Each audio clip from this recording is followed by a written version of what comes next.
Everything kicks off in the year 20-something, when a colossal dungeon suddenly pops up right in the heart of Tokyo. Deep within that place, there was a massive labyrinth crawling with some seriously bizarre monsters.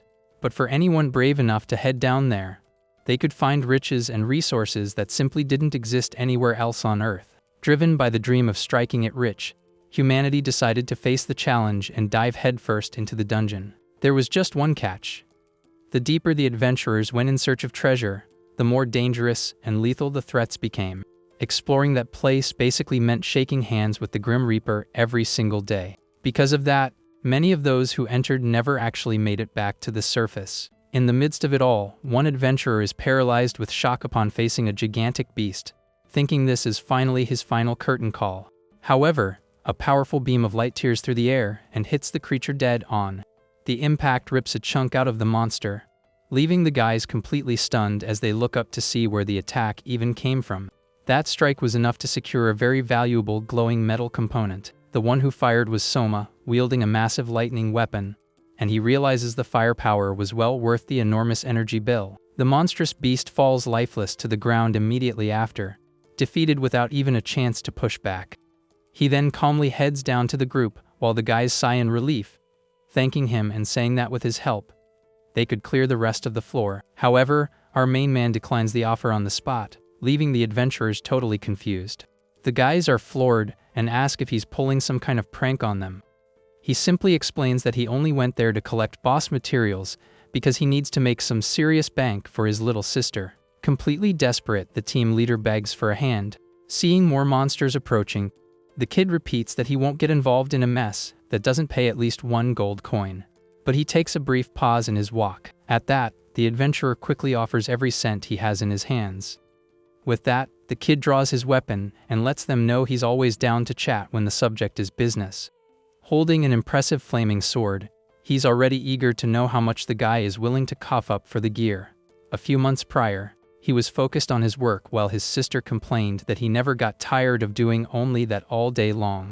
All of this happened because, for some bizarre reason, the labyrinth that appeared in the city was an exact copy of the most popular online game in the country. Consequently, veteran players discovered they could use all their in-game skills inside the dungeon. Since weapons from the outside world didn't work there, these players gained a massive advantage and became obsessed with hunting monsters for treasure. However, Soma had a very different goal from everyone else. Being from the crafter class, he summons his cube and prepares to get his hands dirty. Ignoring the exploration fever entirely, the kid spent his days focused only on creating new items in his workshop. His class was the only one focused solely on production, being considered by other players as the absolute bottom of the barrel with a horrible reputation. But for our hero, all that community trash talk didn't matter one bit. He kept shaping magical materials with total dedication. Combat and exploration were secondary, because his true playstyle was living to become the grand master of creation. Until one day, while admiring a new sword, he gets a call from his sister. The girl answers in a complete panic, thanking him for picking up and begging for help. Startled by the tone of her voice, he immediately asks what's going on. He remembers that the girl was always super responsible and took great care of things at home. Besides, she was a much more qualified adventurer than he would ever be, and she had never asked for help like that before. Knowing the situation must be dire to make her scream in terror, he runs desperately through the dark corridors of the dungeon. The boy charges forward, calling out her name, trying to find any sign of her along the way. Guided by the system tracker, he realizes her location is coming from that floor and demands an answer. Then, he hears his sister's voice calling his name weakly and turns around in relief. But instead of the usual girl, he finds a tiny blue fairy crying, saying she thought she had turned into a monster.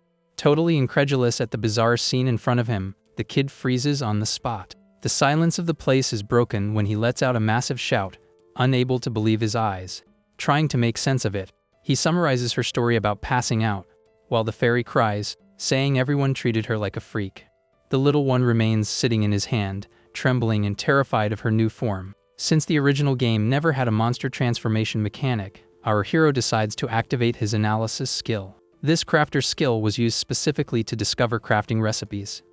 Just using it on an item would reveal how it was made. Furthermore, if used on a player with a negative status effect, the skill would instantly show the recipe for the medicine to cure them. With no other choice, he scans his sister, hoping that transformation was just considered a status ailment. Suddenly, the system panel starts glitching with static, making him think it might be beyond repair. But by straining his eyes through the holographic mess, he manages to decipher a single legible line of text. The message confirmed an unknown curse, stating that the only possible treatment would be the legendary Philosopher's Stone. The fairy gets super excited, remembering that this item was the ultimate rarity in the game, and would surely fix the transformation. He agrees on the item's potential, but the real problem was that nobody had ever found one in the entire labyrinth. Opening the crafting recipe, the kid panics when he sees he needs insane things like blood from an infernal dragon and crystal coral. Sitting on the floor defeated, he concludes it would be impossible to collect it all alone, leaving only the option to buy from shops. The little sister completely freezes when she sees the total price to buy everything hit the absurd mark of 100 million gold coins. Frustrated, he laments that having the recipe is useless without the materials, feeling like his class really is a piece of junk. The little one flies into his face annoyed, shouting that if he weren't a crafter, they wouldn't even know how to reverse the situation. Caught off guard by the sudden scolding, our hero just stares at her, speechless. The boy gives a slight smile and thanks his little sister for the support, while gently petting her with his finger. Completely refreshed, he stands up motivated and says he's going to give it his all to buy every single ingredient. Extending his hand to the girl, he makes it clear that she's going to have to help with the process too. Without a second thought, the fairy jumps into her brother's palm, agreeing with the idea immediately. However, she soon gets confused and wants to know how they're going to scrap together such an insane amount of cash. With total confidence, our hero starts walking and guarantees they're going to get rich by exploiting the labyrinth's resources. Shortly after, the duo arrives at the mining area located on the first floor of the massive dungeon. Observing the environment, he notices the place is full of newbies who probably just created accounts to try their luck in there. While he summons his crafting cube, the fairy leans in curiously to see what he's preparing. The boy shows off small mining bombs, explaining they'd sell the extracted ores to build up some starting capital. But the conversation is interrupted by a mocking laugh from someone calling the crafter class a joke for losers. A blue-haired mage accompanied by his group approaches with an arrogant smirk, claiming our hero must be a total rookie. The hero and the fairy just watch that provocation in silence. Finding it hilarious, the mage laughs uncontrollably and says he thought crafters were already extinct. Tired of hearing the same old thing, the boy mentions to his sister that nothing has changed since the game and suggests they head back. But the little fairy points her finger in their faces, warning them they've already said way too much. Seeing the creature flying freely, the mage mocks them, asking what kind of pathetic pet that was. Irritated by the interruption, he raises his staff and suddenly attacks the fairy. The blow comes crashing down toward the little one. Just then, our hero blocks the attack easily using only a tool, leaving his opponent in shock at that physical strength. With a threatening look, he warns the guy he can talk his class all he wants. But laying a finger on her is another story entirely. With that, the kid pushes the mage away and tells them to back off because they're busy. Totally indignant at being treated like that by a crafter, the rookie starts charging a fire spell. He fires the magic with everything he's got, demanding that our hero beg for his life. The attack creates a gigantic explosion that destroys the ground all around them. Laughing at his own destruction, the mage claims that advanced spell was almost too good for a trash crafter and a weak little monster. However, when the smoke clears, the kid is still standing without a single scratch, protected by a water barrier. Not understanding how his flames vanished, the rookie is completely stunned. It turns out the block was made by combining a small mining bomb with a simple item used to recover drinking water. Holding his glowing cube, our hero explains that this mixture creates the perfect countermeasure against the fire attribute. The kid even comments that the result didn't turn out half bad for something he came up with on the fly. Desperate, the mage screams that it was impossible for a low-level item to nullify his advanced magic. Unable to accept the situation, he says he's going to expose that little trick and activates his analysis skill. Then, the rookie's system quickly scans his opponent's information. Reading the holographic screen, he and his friends lose their voices, refusing to believe what they were seeing. The panel showed level 999, making the mage scream, asking who on earth that guy was. With total calmness, the boy replies that he's just an ordinary crafter. Trembling from head to toe, the opponent still tries to process that absurd number. He screams that it was the game's level cap, and that no crafter would ever reach it. while our hero reminds him he's already felt that power. A level 999 water bomb appears on the screen, with the boy explaining that crafted items scale in power along with the player's level. Realizing the gravity of the situation, the mage's friends panic and ask if they're really going to lose to an item crafter. Feeling his pride wounded, the team leader gets angry and asks if they really think he's going to lose. Refusing to accept such a defeat, the rookie summons a gigantic magic circle on the ground. He slams his hands down with all his might and launches an earth-shattering spell. Massive stone pillars start exploding all over the scenery around the hero. To avoid being crushed, the kid takes a huge leap and dodges the destruction. Shortly after, he lands safely on the edge of a precipice. Thinking he had the upper hand, the mage lets out a bizarre laugh and brags about mastering the advanced spells of the 4 main elements. Just then, the ground where the magic hit opens into a dark hole, while the rookie demands the crafter beg for mercy. However, a colossal shadow starts rising from that crater right behind the group. Our hero calls the guy an idiot, warning him that his spell ended up opening a hole straight to the floor below. A giant monstrous dragon emerges from there roaring, and the boy grumbles that now they have a serious problem on their hands. Before anyone could react, the beast starts concentrating a massive amount of energy in its mouth. The monster fires a devastating blast of fire toward the adventurers. Staring the end in the face, the mage screams in total terror. The explosion sweeps through the entire area, tossing the rookie group away like they were nothing. Meanwhile, our hero stands firm against the impact of the flames by once again activating his water barrier. Desperate, the fairy asks what they're going to do, since she couldn't fight in that weakened state. Staying calm, the boy asks his sister to try using some scout skill. The monster fires another blast while the hero runs, saying he just needs support and tells her to find the weak spot. With agility, he slides across the floor, dodging the flaming attack. Complying with the request, the little one raises her hands and immediately activates her detection skill. The system scans the entire body of the bluish creature, since giant monsters always had some hidden weakness. The target locks right onto the base of the dragon's tail, and the girl immediately shouts where he should focus. Our hero confirms the info and charges forward, preparing his attack. He lands a direct hit on the target, causing a massive impact.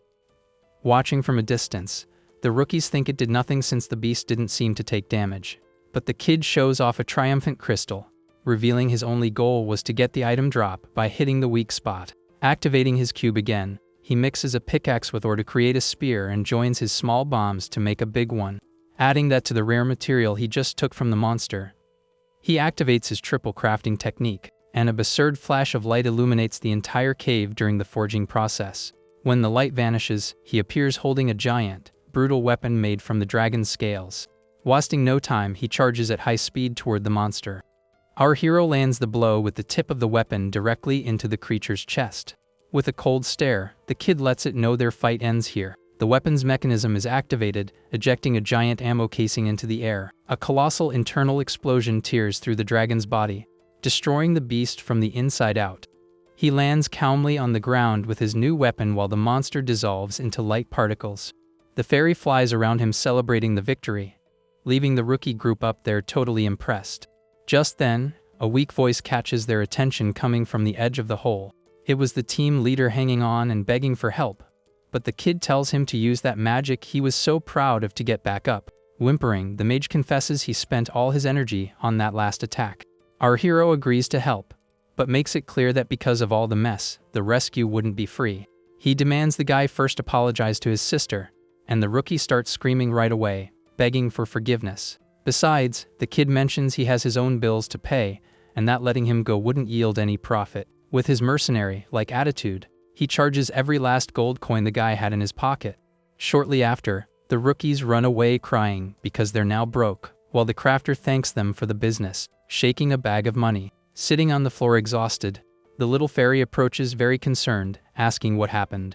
The kid comments that he's reached his body's limit, as crafters weren't born to fight that absurd amount of monsters in the labyrinth. Just then, 2 rookie adventurers from the previous mess show up impressed, confessing they watched the whole battle from afar. Without any ceremony, one of the guys focuses on the giant weapon in our hero's hands and wants to know if he'd be willing to sell the gear. The desperation for the item is so great that the guy immediately offers 200,000 gold coins and raises the bid to 300,000 in the blink of an eye. Shocked by that absurd value, the kid asks if the weapon is really worth all that. The fairy confirms the advantage of using something so strong to hunt monsters. The rookie agrees excitedly, explaining that the stats of that explosive spear far exceed any normal gear found on the ground. Immediately after, his partner reminds them that the situation here was very different from the original game, because now their own lives were on the line. Listening to that talk, the crafter quickly realizes that folks in there prefer to camp out on the safer floors, killing weak monsters. He perfectly understands the logic, since anyone with half a brain would spend a mountain of money to avoid the risk of hunting for rare items. Extremely focused on the easy cash, our hero accepts the proposal on the spot and hands over the brutal gear to its new owners. But even after making a killing on the sale and the rescue fee, the system panel shows they still need almost 100 million for their goal. Already walking the busy streets of the city on the surface, the young man celebrates the fact that they managed to get 2 big unexpected payouts. Suddenly, he focuses his gaze on the blue fairy's face and excitedly lets her know he's just had a simply genius idea for their problem. The girl gets a massive shock hearing her brother suggest they completely give up on earning money by fighting through the dungeon. Trembling with nerves, Sheikah reminds him of the danger and states it's impossible for the two of them to clear the deeper floors on their own. However, the fairy quickly catches where the conversation is going and gets very pensive while flying around her partner. Holding a newly forged glowing sword, the kid reinforces with total confidence that they still have his unique crafter skill in their favor. Understanding the genius plan perfectly, the little sister is marveled by the possibilities. Walking the streets, the boy concludes that there is now a real and desperate demand. It's just a matter of convincing others to buy his items. He makes it clear that there's no point in trying to sell cheap scrap to rookies. The big play is to mix simple materials and charge a fortune. The little one totally agrees with the quick profit strategy, but soon asks if they could find a convenient recipe that fast. Stopping in front of a gigantic and super luxurious building, the crafter guarantees the perfect place to solve this was right in front of them. The large double doors of the imposing main hall begin to open slowly. Admiring the extravagant environment, the hero mentions that this is the place where the most gold changes hands in the entire labyrinth. An impressive golden glow hits the duo's faces as soon as they enter the main corridor. They finally arrive at the legendary auction, an exclusive event focused on selling the most powerful artifacts to millionaire explorers. The event is already heating up with the crowd shouting aggressive bids of 50, 60, and even 70,000 coins for magic stones. Totally amazed by the cash flying around the hall, Sheikah praises the place while the young man reinforces the reputation of that massive market. Up on the lit stage, the auctioneer hits the gavel excitedly and finalizes the sale of a pair of mystic earrings for a mere 90,000 coins. With a very confident posture observing the crowd, the boy tells the fairy to pay attention because the real fun was about to start. The presenter wastes no time and already announces a demonic-looking black shield, opening the bids at the 100,000 coin mark. The audience goes wild almost immediately, driving the price of the gear up to 450,000 at a scary speed. Then a very elegant blonde woman raises her paddle with total calmness, offering 550,000 in one go.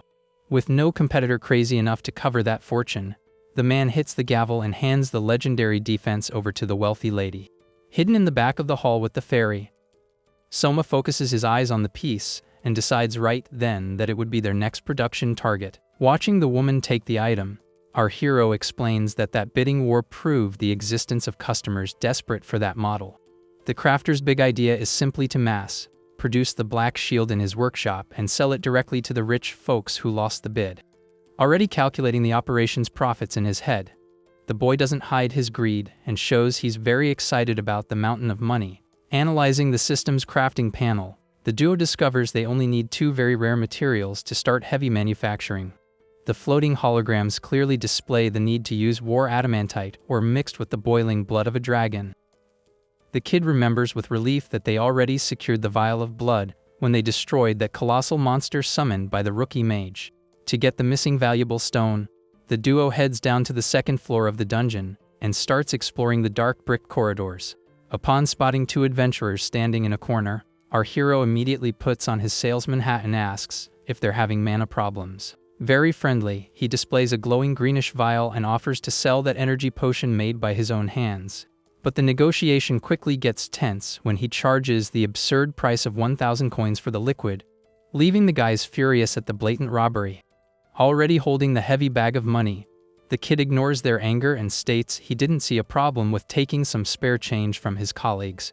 The capitalist strategy works perfectly fine, with him selling very expensive items to various explorers lost in the dark tunnels. One of the customers finally notices the inflated price and tries to complain about the extortion, but the crafter swears that value was more than fair. Showing a high-tech amulet in his hand, our hero continues his pitch, claiming the gear avoids all dangerous traps. The desperation of the crowd is so great that they start a mini auction right there in the corridor, fiercely competing over who would take the glowing object. In the middle of that lucrative mess, the bluish fairy hears a scary noise coming from the back and looks back quite apprehensive. The little one screams her brother's name in total panic, pulling the young man out of his financial trance very abruptly. An entire pack of 3-headed flaming wolves comes charging like crazy down the corridor, straight toward the group of humans. Realizing it's close to the end and drooling fire, the two buyers let out an ear-piercing scream and run for their lives without a second thought. Soma follows the desperate run while holding his sister, frustrated for having focused so much on negotiations that he ended up losing track of the danger. The demonic beasts don't slow down and keep advancing fiercely toward them, making the distance shorter every second. Sheikah nervously asks if it wouldn't be better to face the monsters, but he thinks it's way too risky to get the little one involved in that crossfire.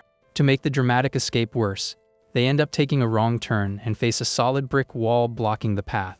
With the beasts closing in, the kid turns around holding a frosty cube with a very ironic look and mentions that the panic was all just a joke. Using focused energy, the crafter pulls a colossal bluish hammer from the system, emanating an absurd aura of ice toward the predators.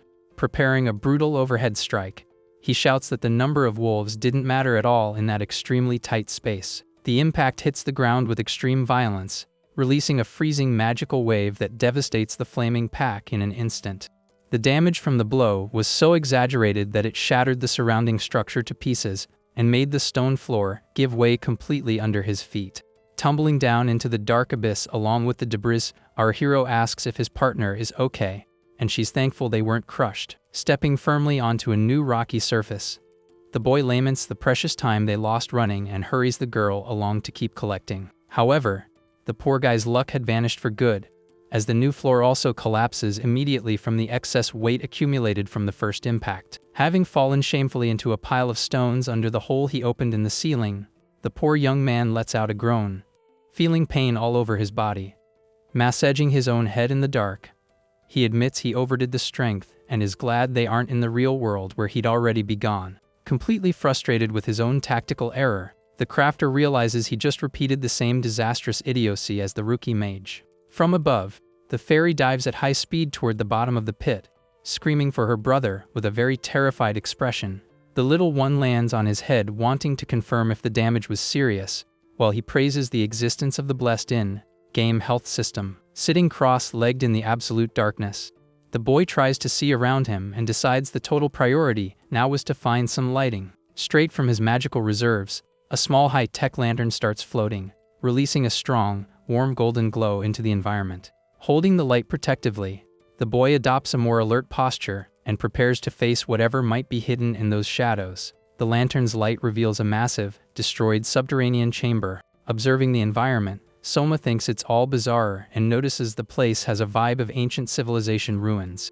Just then, heavy metallic footsteps start echoing from the darkness of the corridor. Very scared, the fairy catches her brother's attention, asking him to look ahead. The kid freezes instantly upon seeing what was emerging from the shadows. A giant damage machine appears, recognized by him as a classic raid event monster. He's amazed, thinking they even recreated that type of creature, finding the labyrinth unbelievable. Analyzing the body design, the crafter deduces that it is the Grand Gignal Eve, an extremely tough enemy. Sheikah asks desperately what they should do now. Quite calmly, he asks the little one to wait there a moment while he goes to take a closer look. Very excited at the chance for profit, the boy remembers that this boss drops incredible materials. The little sister warns him it's dangerous, but he completely ignores the alert and approaches the machine. Kneeling beside the scrap metal, he tries to reassure the girl by showing that the robot is completely powered down. However, the machine's core suddenly lights up with a strong green glow, catching the young man by surprise. The giant robot starts releasing smoke and moving, With that, Soma jumps back and screams for the fairy to run. The robot's hatch opens violently, releasing a large cloud of steam into the air. The hero and the fairy stand paralyzed, watching the scene with heavy tension. Amidst the dense smoke, a humanoid silhouette begins to slowly emerge. A robotic girl full of cables and mechanical joints reveals herself completely intact. A while later, the day breaks peacefully at a house on the city's surface. Inside, a broom sweeps a pile of accumulated dust on the wooden floor.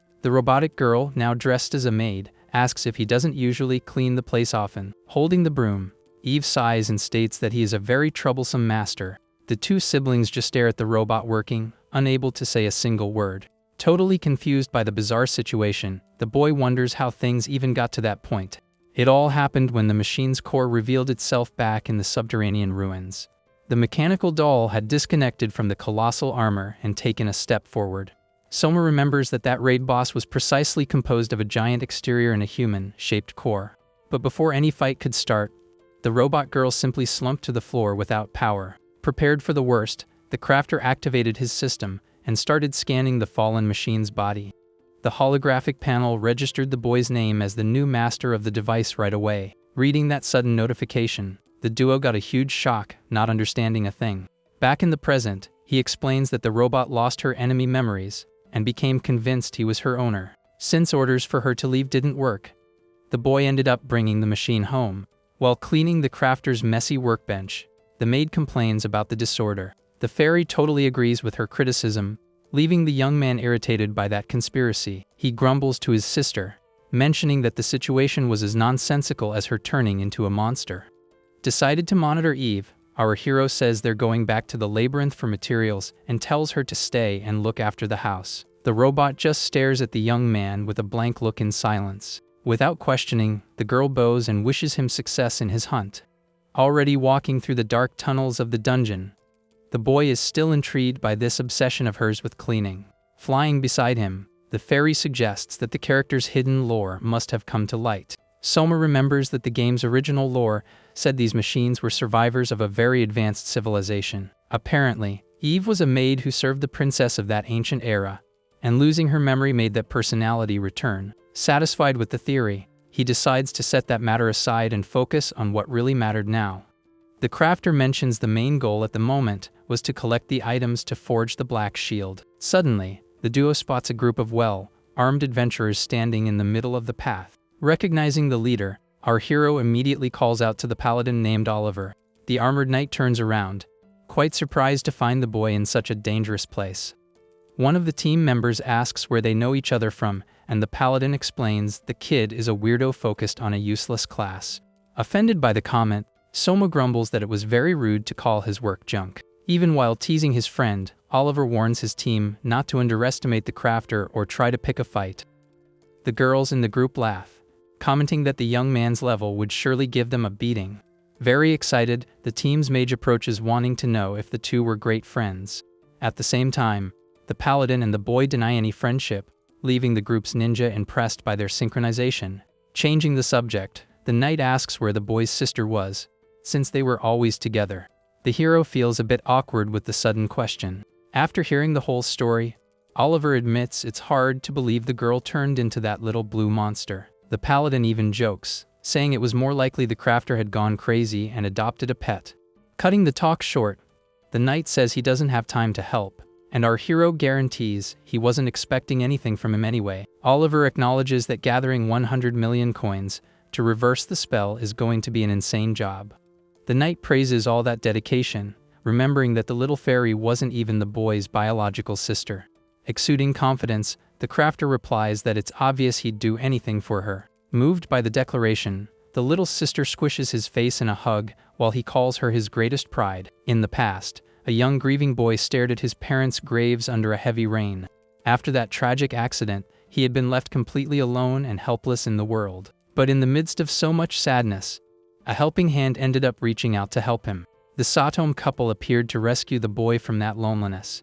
Since they were great friends of his parents, they decided to adopt him and bring him to live in their home. The only biological daughter of that kind family was precisely little Shika. At that time, the little girl was extremely quiet and very withdrawn in her own corner.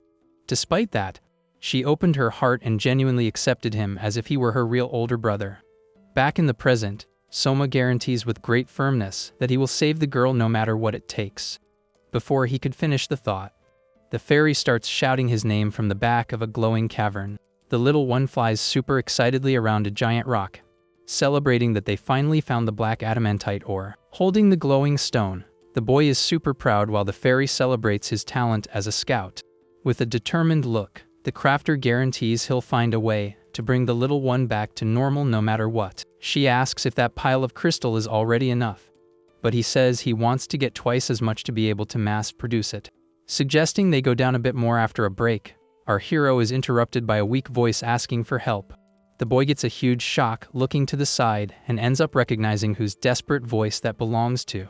Fallen on the ground completely without strength, the ninja from Oliver's group appears asking for help. Running to the injured guy, the crafter realizes right away that he's suffering because of some negative effect. Wasting no time, he extends his glowing hand and activates his analysis skill on the adventurer on the ground. He explains that this technique can search for healing recipes, and even discover which monster caused all that damage. But upon reading the system's holographic screen, the young man loses color and asks if that could only be a bad joke. The panel reveals that the culprit is a mutant poisonous dragon, a scary beast that shouldn't be on that floor at all. Meanwhile, on the surface, the wind blows hard against a wide, open wooden window, lighting up the room. The view shows the massive peaceful city out there with its well-built buildings.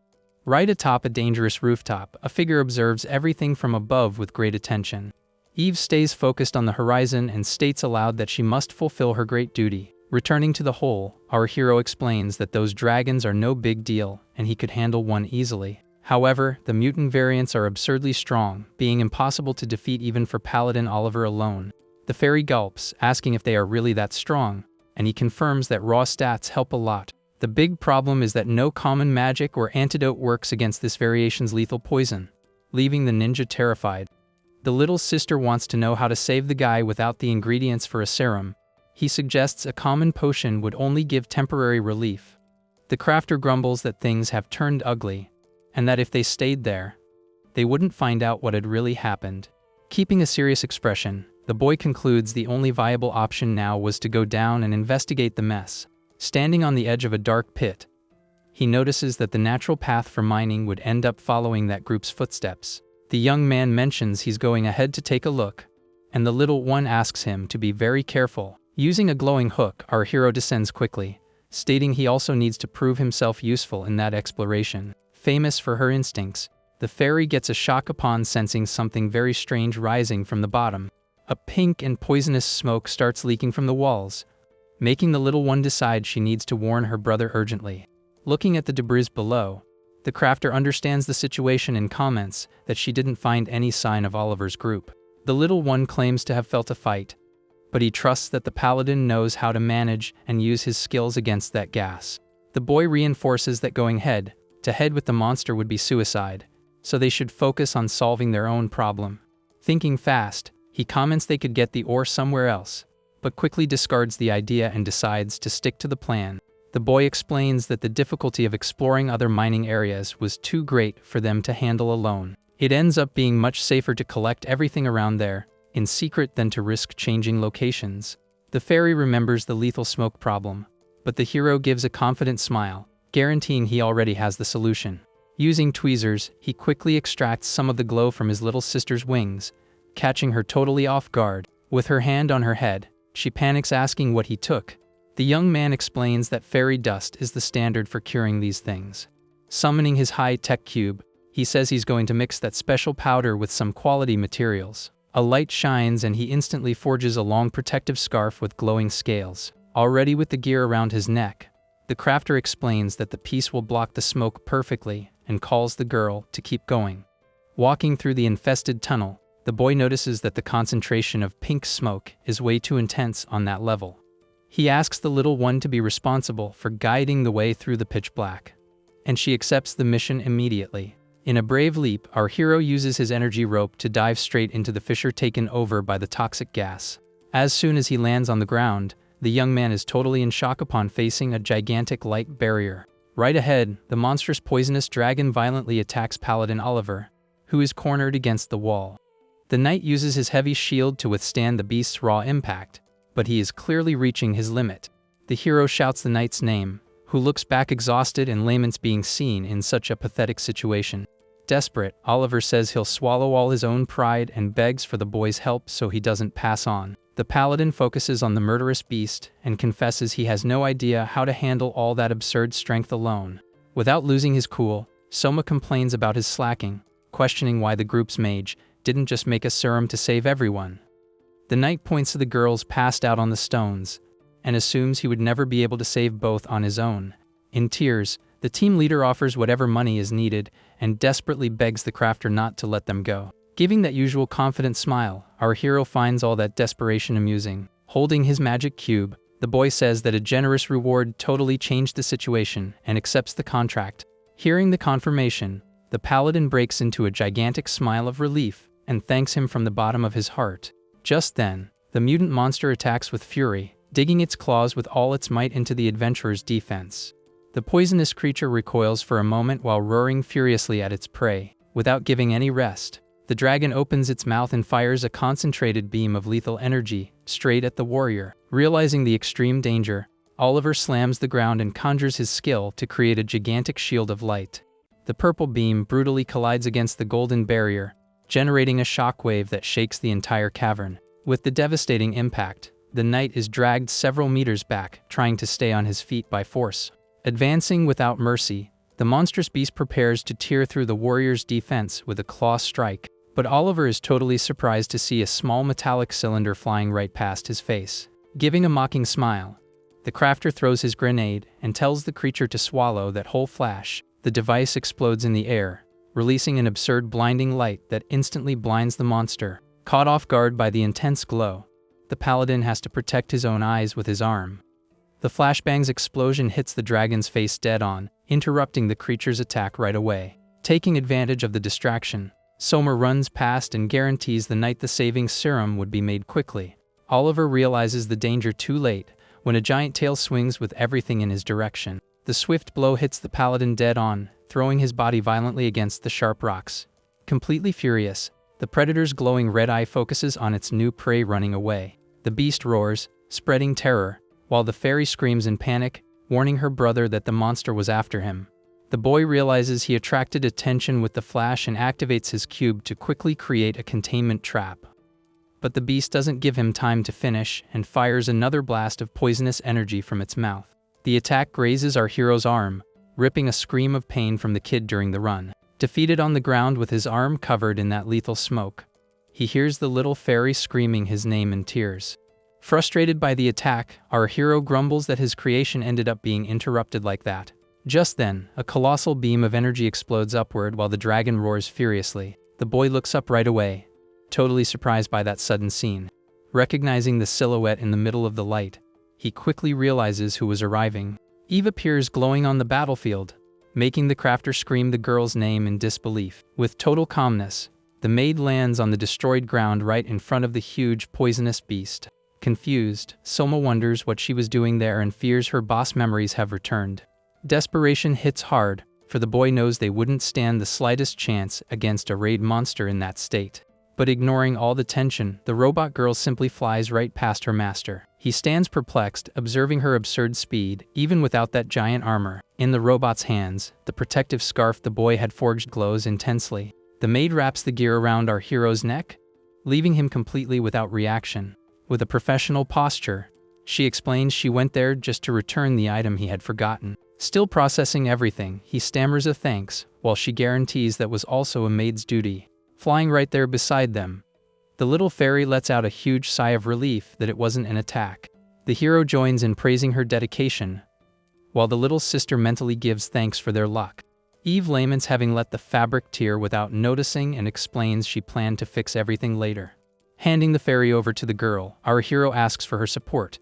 The robot accepts taking care of that very troublesome duo. At that moment, the massive poisonous dragon lets out a scary roar right behind the group. Taking the front line with great confidence, the maid says to leave the beast to her. The girl states intimidatingly that eliminating insolent enemies is also part of her daily service. Wasting no time, the monster attacks violently, throwing its sharp claws against the tiny robot. With just one hand, Eve blocks the colossal impact, generating a large shockwave on the ground. Retreating quickly, the predator opens its mouth and fires a direct jet of poisonous energy at her. The fairy screams in terror because of the poison, but the crafter stays calm, saying there is no reason for concern. Since the mechanical girl doesn't have an organic body, the creature's lethal gas simply doesn't cause any effect. Intact in the middle of the lethal smoke, the robot stares at the enemy with an extremely cold and threatening look. The beast tries to blast the maid with several explosive shots, forcing her to dodge quickly through the air. Using all her robotic agility, she dodges the deadly attacks with precise acrobatics. Immediately after, the girl lands firmly on the rocks, already preparing her next move against the beast. Very hurt, Oliver emerges shouting at the top of his lungs that he won't let the monster do whatever it wants. The paladin lands a powerful cut on the creature's leg, creating an explosion of light with the impact. Taking advantage of the opening, the little fairy focuses on the beast and immediately activates her weakness detection skill. The system locks the glowing aim right on the back of the monster's neck, indicating the exact vital point to the group. Analyzing the situation from afar, Soma concludes frustratedly that their damage wouldn't be enough to bring the beast down. He explains that the knight focuses on defense, and the maid without the giant armor doesn't have close quarters firepower. Making a serum to wake up the fallen mages also wouldn't significantly change the course of that difficult battle. Holding his glowing cube, our hero makes a quick decision and calls the team leader in an imperative tone. Without any beating around the bush, the crafter tells the guy to hand over all the team's items, leaving the knight shocked. Promising to forge a weapon capable of taking down the beast, he convinces the adventurer to throw the materials his way. The kid activates his skills with a motivated smile, guaranteeing victory thanks to the help of that incredible maid. The powerful crafting cube glows intensely in the air, quickly fusing all the resources handed over. As soon as he finishes the process, the young man throws a piece of gear made of pure light and shouts for the robot to grab it. With a very agile leap, Eve spins in the air and catches the new weapon perfectly in the middle of the movement. A golden flash immediately covers the girl's legs, revealing the gear's brutal power. Ignoring the monster's desperate attack, the maid dives in with everything, preparing a crushing blow. The new heavy lightning graves equipped on her emit an absurd amount of lethal electricity. Focused on finishing the job, the robot girl locks her merciless gaze right on the enemy target. The kick's impact hits the dragon's neck with extreme violence, generating a colossal flash in the cavern. She sinks the weapon into the creature's vital point, discharging all the energy at once. A gigantic pillar of lightning destroys the monstrous beast from top to bottom, lighting up the entire subterranean scene. Finishing the job with class, the tiny robot does a backflip, coming out of the giant explosion unscathed. With great lightness, she lands calmly on the stone floor while the combat debris falls around them. Holding the rare jewel that the monster dropped, the maid announces robotically that the mission was a success. Looking at the damage from afar, the crafter comments in relief about the victory and reminds them he had promised they'd manage. The paladin thanks him for the rescue from the bottom of his heart, happy that nobody on his team passed in all that madness. Without much talk, the boy hands over the last vial of serum and tells the warrior to save the colleague who stayed up there. The duo says a peaceful goodbye to the adventurer group, ready to focus on their own business again. As soon as they are alone in the tunnels, the robot catches her master's attention very respectfully. With a formal bow, the maid surprises the young man by showing deep gratitude. Totally embarrassed, he changes the subject, saying he just chose the best combat tactic for the situation. The fairy pokes her blushing brother's cheek, teasing the boy for not being able to be sincere with his feelings. Quickly changing the subject, our hero decrees that the robot is going to have to help a lot in gathering the 100 million fortune. Joking, he says if she didn't want the hard work, it was better to go hunt for a new master through the labyrinth. Displaying a gentle and sincere smile, the girl accepts the challenge calmly. With the profits from the sales and the large rescue reward, the group's finances take a wonderful leap in the system. Furthermore, the collection yielded the coveted adamantite ores and the boss jewel, significantly cutting their path. The glowing notification confirms the high-level mechanical maid's official union with the crafter's team. Days after that intense battle, the scene cuts to an extremely luxurious mansion in the city. Inside, a butler seriously reports that the boy managed to get the rare items and would soon start mass production. The blonde woman gives an arrogant smile, admitting she underestimated the young man, but decides she's going to teach him his place. While the rich lady plots her plans, the atmosphere remains very calm outside one of the equipment shops. The merchants go wild seeing the legendary shield forged by our hero with absurdly high stats. Ecstatic with the artifact's quality, the man throws a gigantic bag of gold coins to close the big deal. Curious, the shopkeeper tries to find out the secret of that forge, but Soma smiles, saying the recipe is an industrial mystery. Conversing via hologram, a merchant lets the crafter know he can arrange any gear. Soma agrees, saying he should be able to get most things. All of this happened because the boy mined a mountain of black adamantite after defeating that poisonous dragon. With that, he manufactured a total of 5 legendary shields. These items ended up being the perfect bait to sell directly to the rich folks who lost the bid in the previous big auction. Negotiating face-to-face totally cut out the auction fees. Furthermore, dealing with greedy merchants opens several new lucrative business opportunities. Focusing on the subject of rare weapons, our hero comments that he finally got his hands on the obscure raw material. Now his idea is to produce a large poisonous bow. To create this exclusive piece, he just needed to use the jewel the last boss dropped. Impressed by the young man's capability, the seller laments that his own wallet can't handle the strain of buying something so absurd. Understanding the situation, the boy thinks it's a shame, but quickly suggests the man introduce him to customers willing to pay the price. Laughing a lot, the business partner guarantees he'll take care of everything and give priority to the rare weapons from that lot. Already walking through the busy streets of the city, our hero hears a familiar voice calling his name. The little blue fairy quickly flies in his direction, wanting to know how the conversation went. Without hiding the success, he confirms that everything went perfectly well. The boy reveals he sold 2 of the 5 shields for a very high value, calculating that at this rate they would easily hit the 2 million mark. Pulling a cart full of heavy supplies, Eve praises her master and comments that the negotiations flowed wonderfully. The crafter celebrates that today's heavy item sale will ensure they reach the 3 million saved very soon. Keeping her feet on the ground, the robot reminds him that the final goal is 100 million, and that this current balance represents very little toward their objective. Remaining calm, he agrees that at the current rate it would take a long time. However, he mentions he's already left his next big step totally planned out in his mind. Trying to explain the details, he gives up halfway and prefers to focus only on shipping the goods they were carrying. The robot laments, for she really wanted to hear the idea. Holding that poisonous bow, the crafter plans to find a good buyer for the weapon aimed at filling the team's coffers for the next move. Their trip ends up resulting in an impressive city built atop giant trees, famous for gathering many strong hunters. Displaying several bundles of arrows and potions on a table, the hero starts announcing he has everything an area explorer could possibly need. The boy calls out to the audience excitedly to take a look, shamelessly.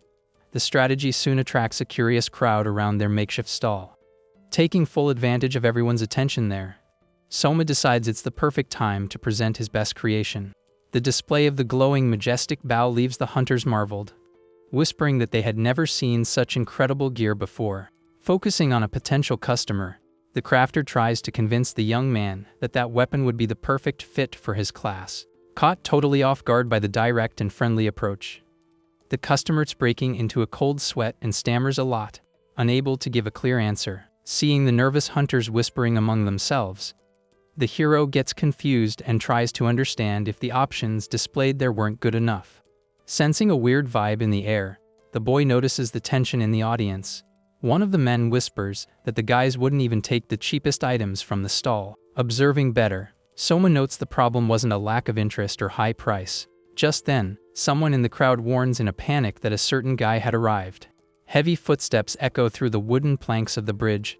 The crafter concludes that the people there are terrified of the consequences if they close a deal. Suddenly, the crowd clears a path in fear for a hulking man, who immediately arrives shouting very disrespectfully at the boy, demanding to know who gave permission to open a stall there.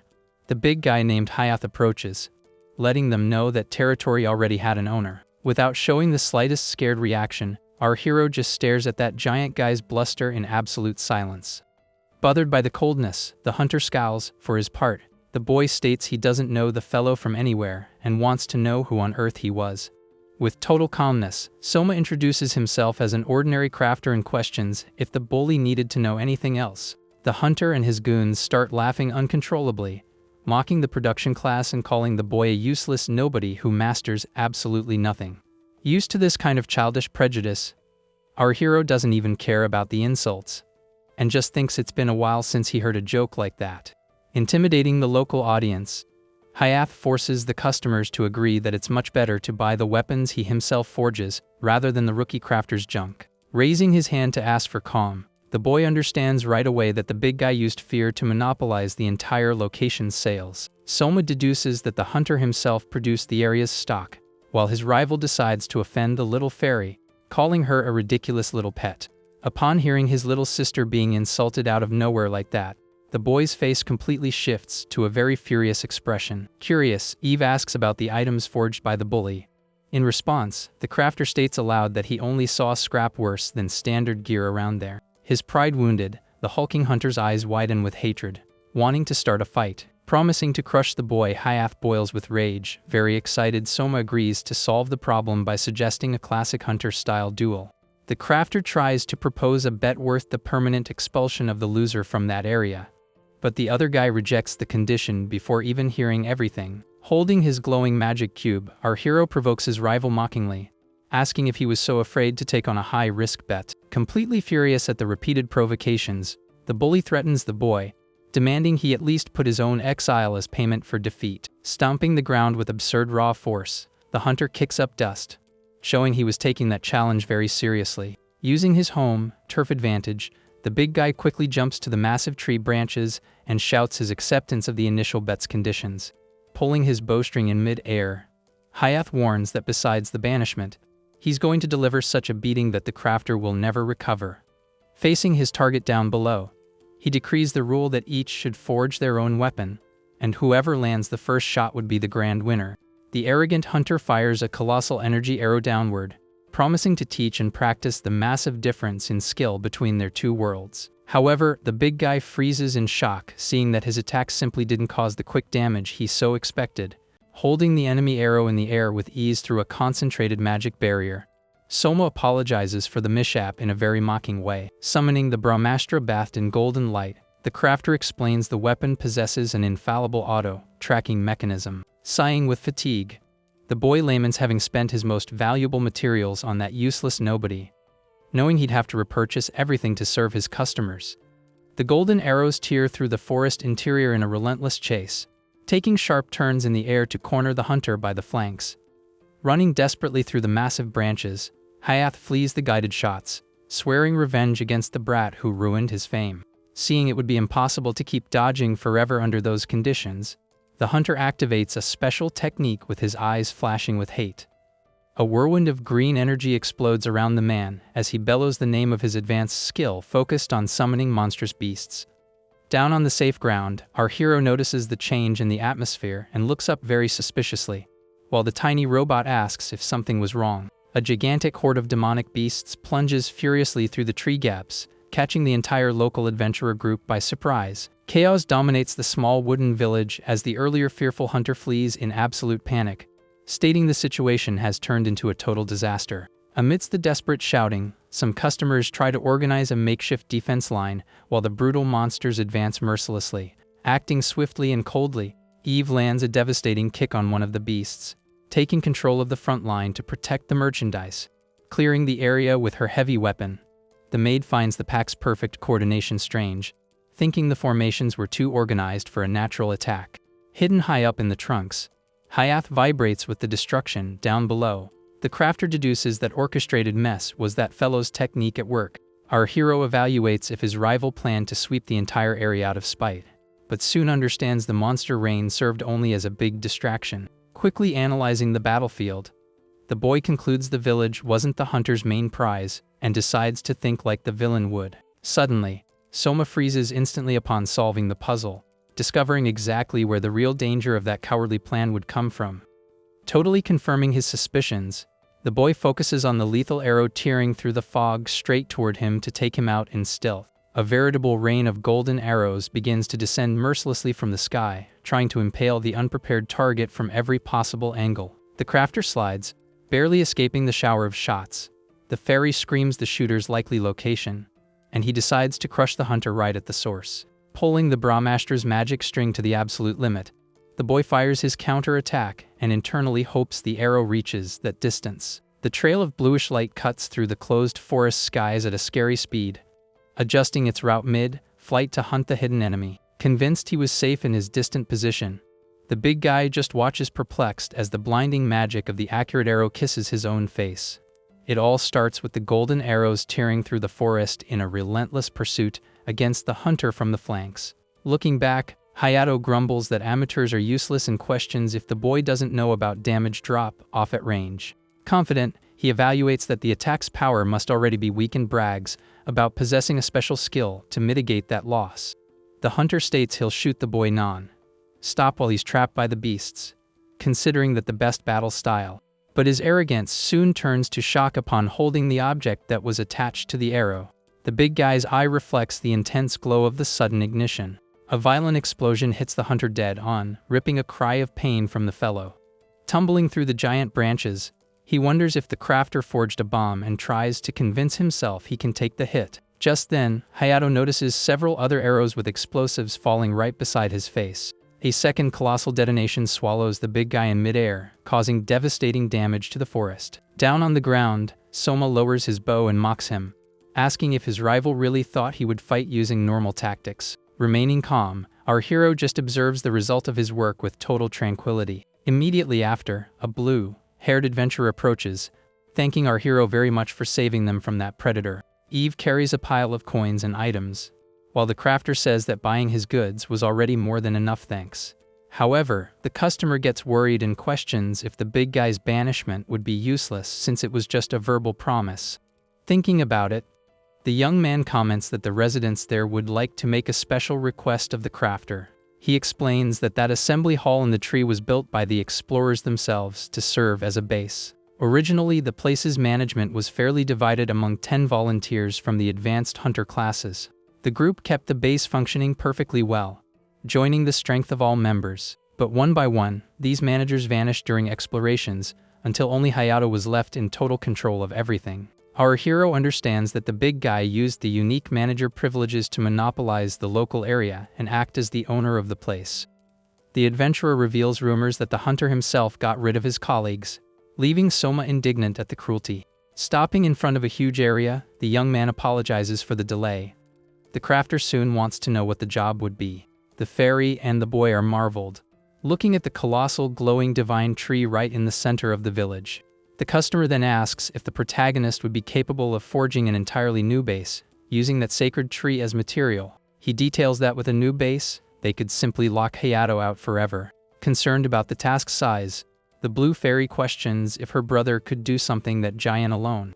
Toying with the magic cube in his hand, the crafter guarantees it's possible, but warns that a job of this scale would demand a fitting payment. Full of excitement, the adventurer offers 5 million gold coins, money gathered with great effort by everyone there.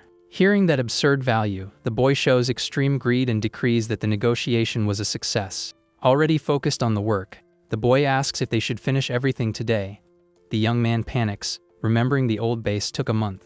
Displaying his holographic cube, Soma explains the delay happens because people forge pieces little by little. The customer is impressed seeing the crafter summon 2 cubes at once, considering it an incredibly advanced technique. But the young man's astonishment truly increases when dozens of forging matrices appear floating around the hero, enveloping the colossal tree with all his creation magic. The boy mentions he's going to get his hands dirty. Soma throws his arms up, releasing an absurd amount of glowing energy throughout the entire area. A majestic flash lights up the whole forest while he executes his large-scale forging technique. Viewed from above, the frosty and glowing energy starts quickly shaping the raw wood, transforming the scenery. New bridges, stairs, and luxurious huts magically appear attached to the gigantic trunks in a matter of seconds. Observing the new and imposing fortress finalized, our hero breathes in relief and announces the work is complete. Far from there, Hayato drags himself across the dirty ground, completely exhausted and unable to accept his own defeat. Suddenly, the elegant steps of a woman approach the defeated big guy, letting him know she watched it all. The mysterious figure laments his fall, revealing she had a hard time getting rid of the other managers to leave him in power. The hunter begs for mercy, saying it was a mistake, but a lethal magic beam ends his time without any ceremony. With Hayato's body thrown on the ground, the glowing woman on the branch guarantees she's going to make good use of his life. Soon the system panel displays the profit of 750,000 coins from the sale of the black shields. Next, the sale of the large poisonous bough adds another 180,000 coins to the crafter's coffers.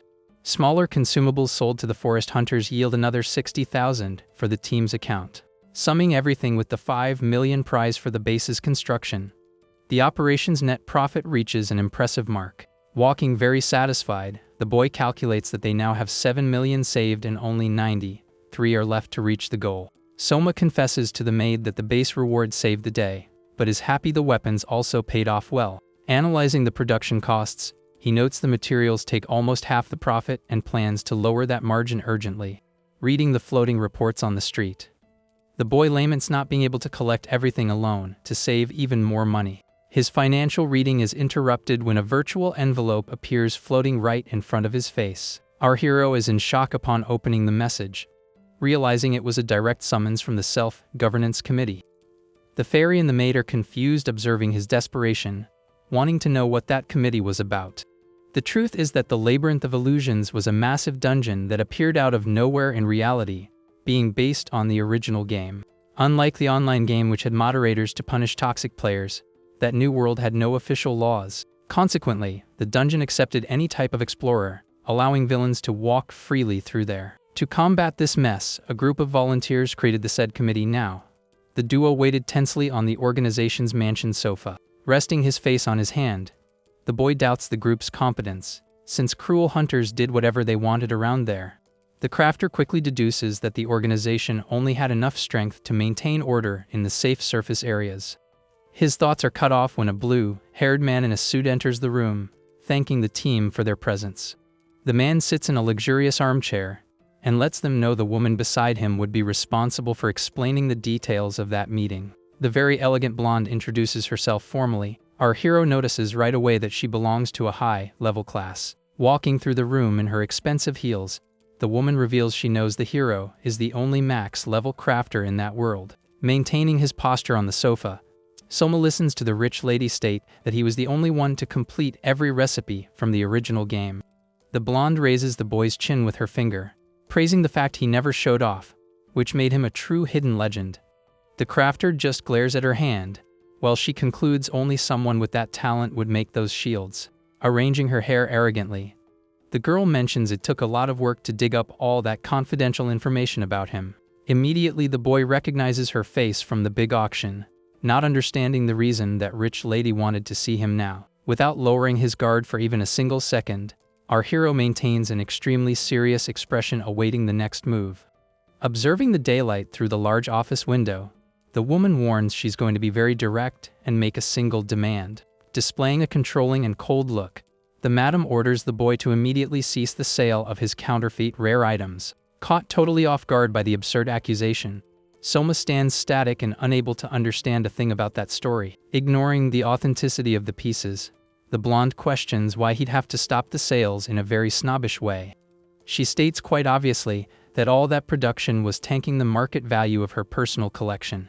The rich lady explains that collecting rare items was her only purpose there, and all that scarcity was being ruined. Indignant at the trivial reason, Soma vents, asking if that could only be some kind of bad joke. At that, the suited man intervenes in the discussion, announcing that the madam requested to resolve the entire dispute through a trial by combat. The man details the format will be a large public duel in the arena, and that the use of representatives was totally allowed. Hearing the rules, the boy lowers his head and remains in absolute silence, analyzing the tense situation. He reflects that resolving problems through duels wasn't something rare, being even quite common in that world. Desperate, the blue fairy panics at the prohibition.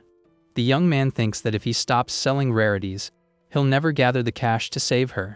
Even so, he knows refusing the fight wouldn't help at all, since that woman would find a way to mess with his business in some other way. But suddenly our hero raises his gaze upon realizing a huge advantage in all that. He concludes that winning a public duel in the grand arena would bring incredible publicity and the official seal of approval for his products. Despite the good idea, the crafter remains suspicious, because the madam's arrogant posture didn't seem like that of a common explorer. Curious, the fairy asks the maid about the rich lady's class. The robot explains it was just a starting category for rookies. Hearing the explanation, the boy agrees and grumbles that was exactly why the situation became dangerous. Our hero deduces that the blonde uses her real-world money to hire strong hunters while staying safe on the surface. Suspicious of that fortune's origin, he is certain the madam will hire a combat specialist, leaving it to be seen if they could win. Pressuring the boy, the rich lady demands an immediate response and threatens to take other measures should he decide to flee the challenge. Without backing down, Soma accepts the proposal on the condition she drops the matter for good if he wins, and she swears by her own pride. Already walking the city streets, the robot questions if her master is sure about that, because the enemy fighter would certainly be scary. Eve confesses very respectfully that her current combat skills wouldn't be up to the task, and he agrees right away.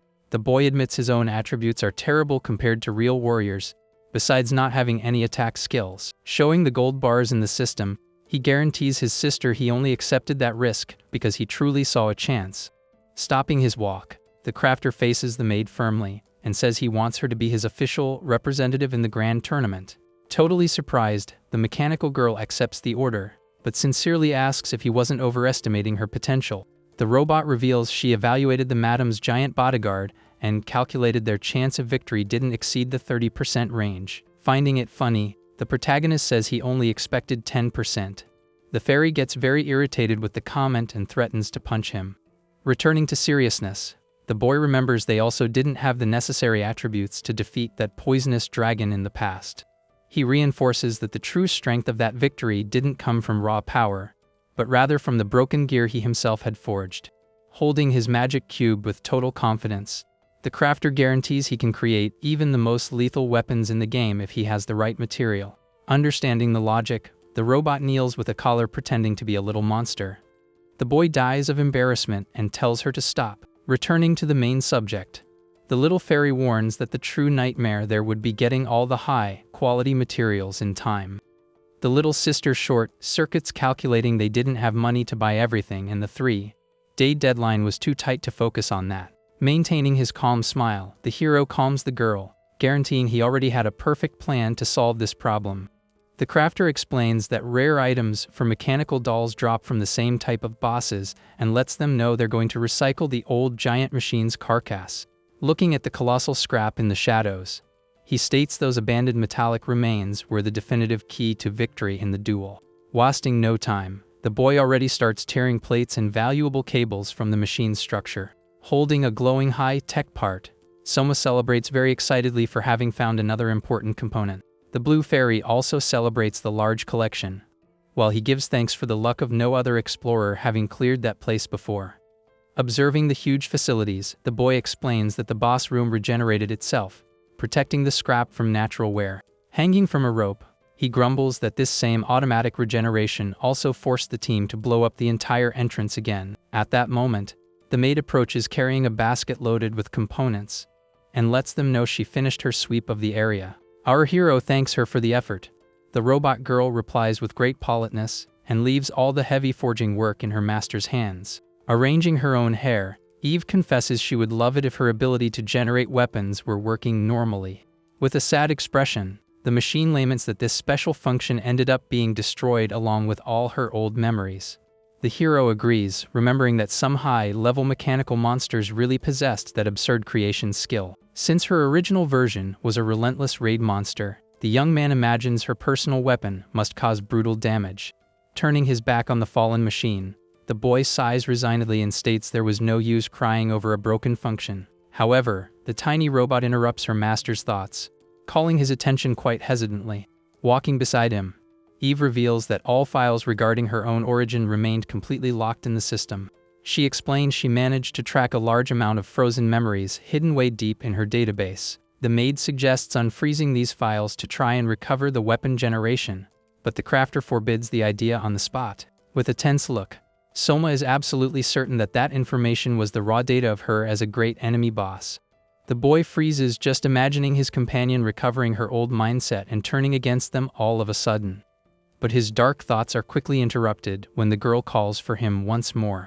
Encarando the boy very closely, the robot questions if he really trusted his own capability to forge something strong enough to win. Flying in his face, the fairy reinforces the pressure, warning that the future of her human form depended exclusively on the quality of those items. However, the little sister soon breaks into a giant smile and states everything would work out, for she blindly trusted her older brother's talent.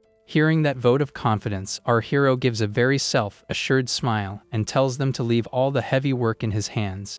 The tournament day arrives, and the grand public arena boils, with the crowd's shouts as the announcer declares the entrance of both representatives. The rich lady displays her imposing battle champion named Gilbert with an extremely proud posture. On the other side of the arena, the rookie crafter is represented by his unusual mechanical maid, generating a bizarre contrast on the field. Scared by the huge audience, the fairy shouts nervously. Our hero relaxes knowing nobody there recognized his machine's monstrous identity. The big guy recites the rules aloud, remembering that defeat occurs when health points zero out and the machine shuts down. Scowling, the experienced warrior confesses he found it a tremendous disrespect, having to fight against a simple little pet.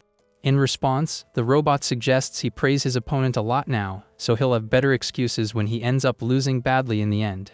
Analyzing the enemy from afar, Soma calculates the madam spent a fortune to bring in a mercenary nearing level 600. The hero concludes that hunters above that level preferred to risk themselves down in the depths, making that guy the best option on the market. But despite the experienced bodyguard's raw strength, the crafter knows Eva's victory was guaranteed with the new gear he created. Without further ado, a man sounds the arena's great gong and the official battle start is declared for the entire present public. Wanting to settle everything fast, Gilbert grabs his giant axe and prepares a strike. The warrior brings the heavy blade down with thunderous force, destroying the stone floor under the tiny girl's feet. The blow's violence generates a veritable explosion of dust and debris that takes over the center of the battlefield. Trying to protect himself from the wind, Soma hears the shocked audience wondering if the duel had already ended on the first attack. However, the experienced warrior realizes something is wrong and furrows his brow, looking into the middle of the dense smoke cloud. But the tiny robot blocks that impact easily using the powerful black scale shield. Watching from a distance, the rich lady is completely shocked to see the maid's impenetrable defense.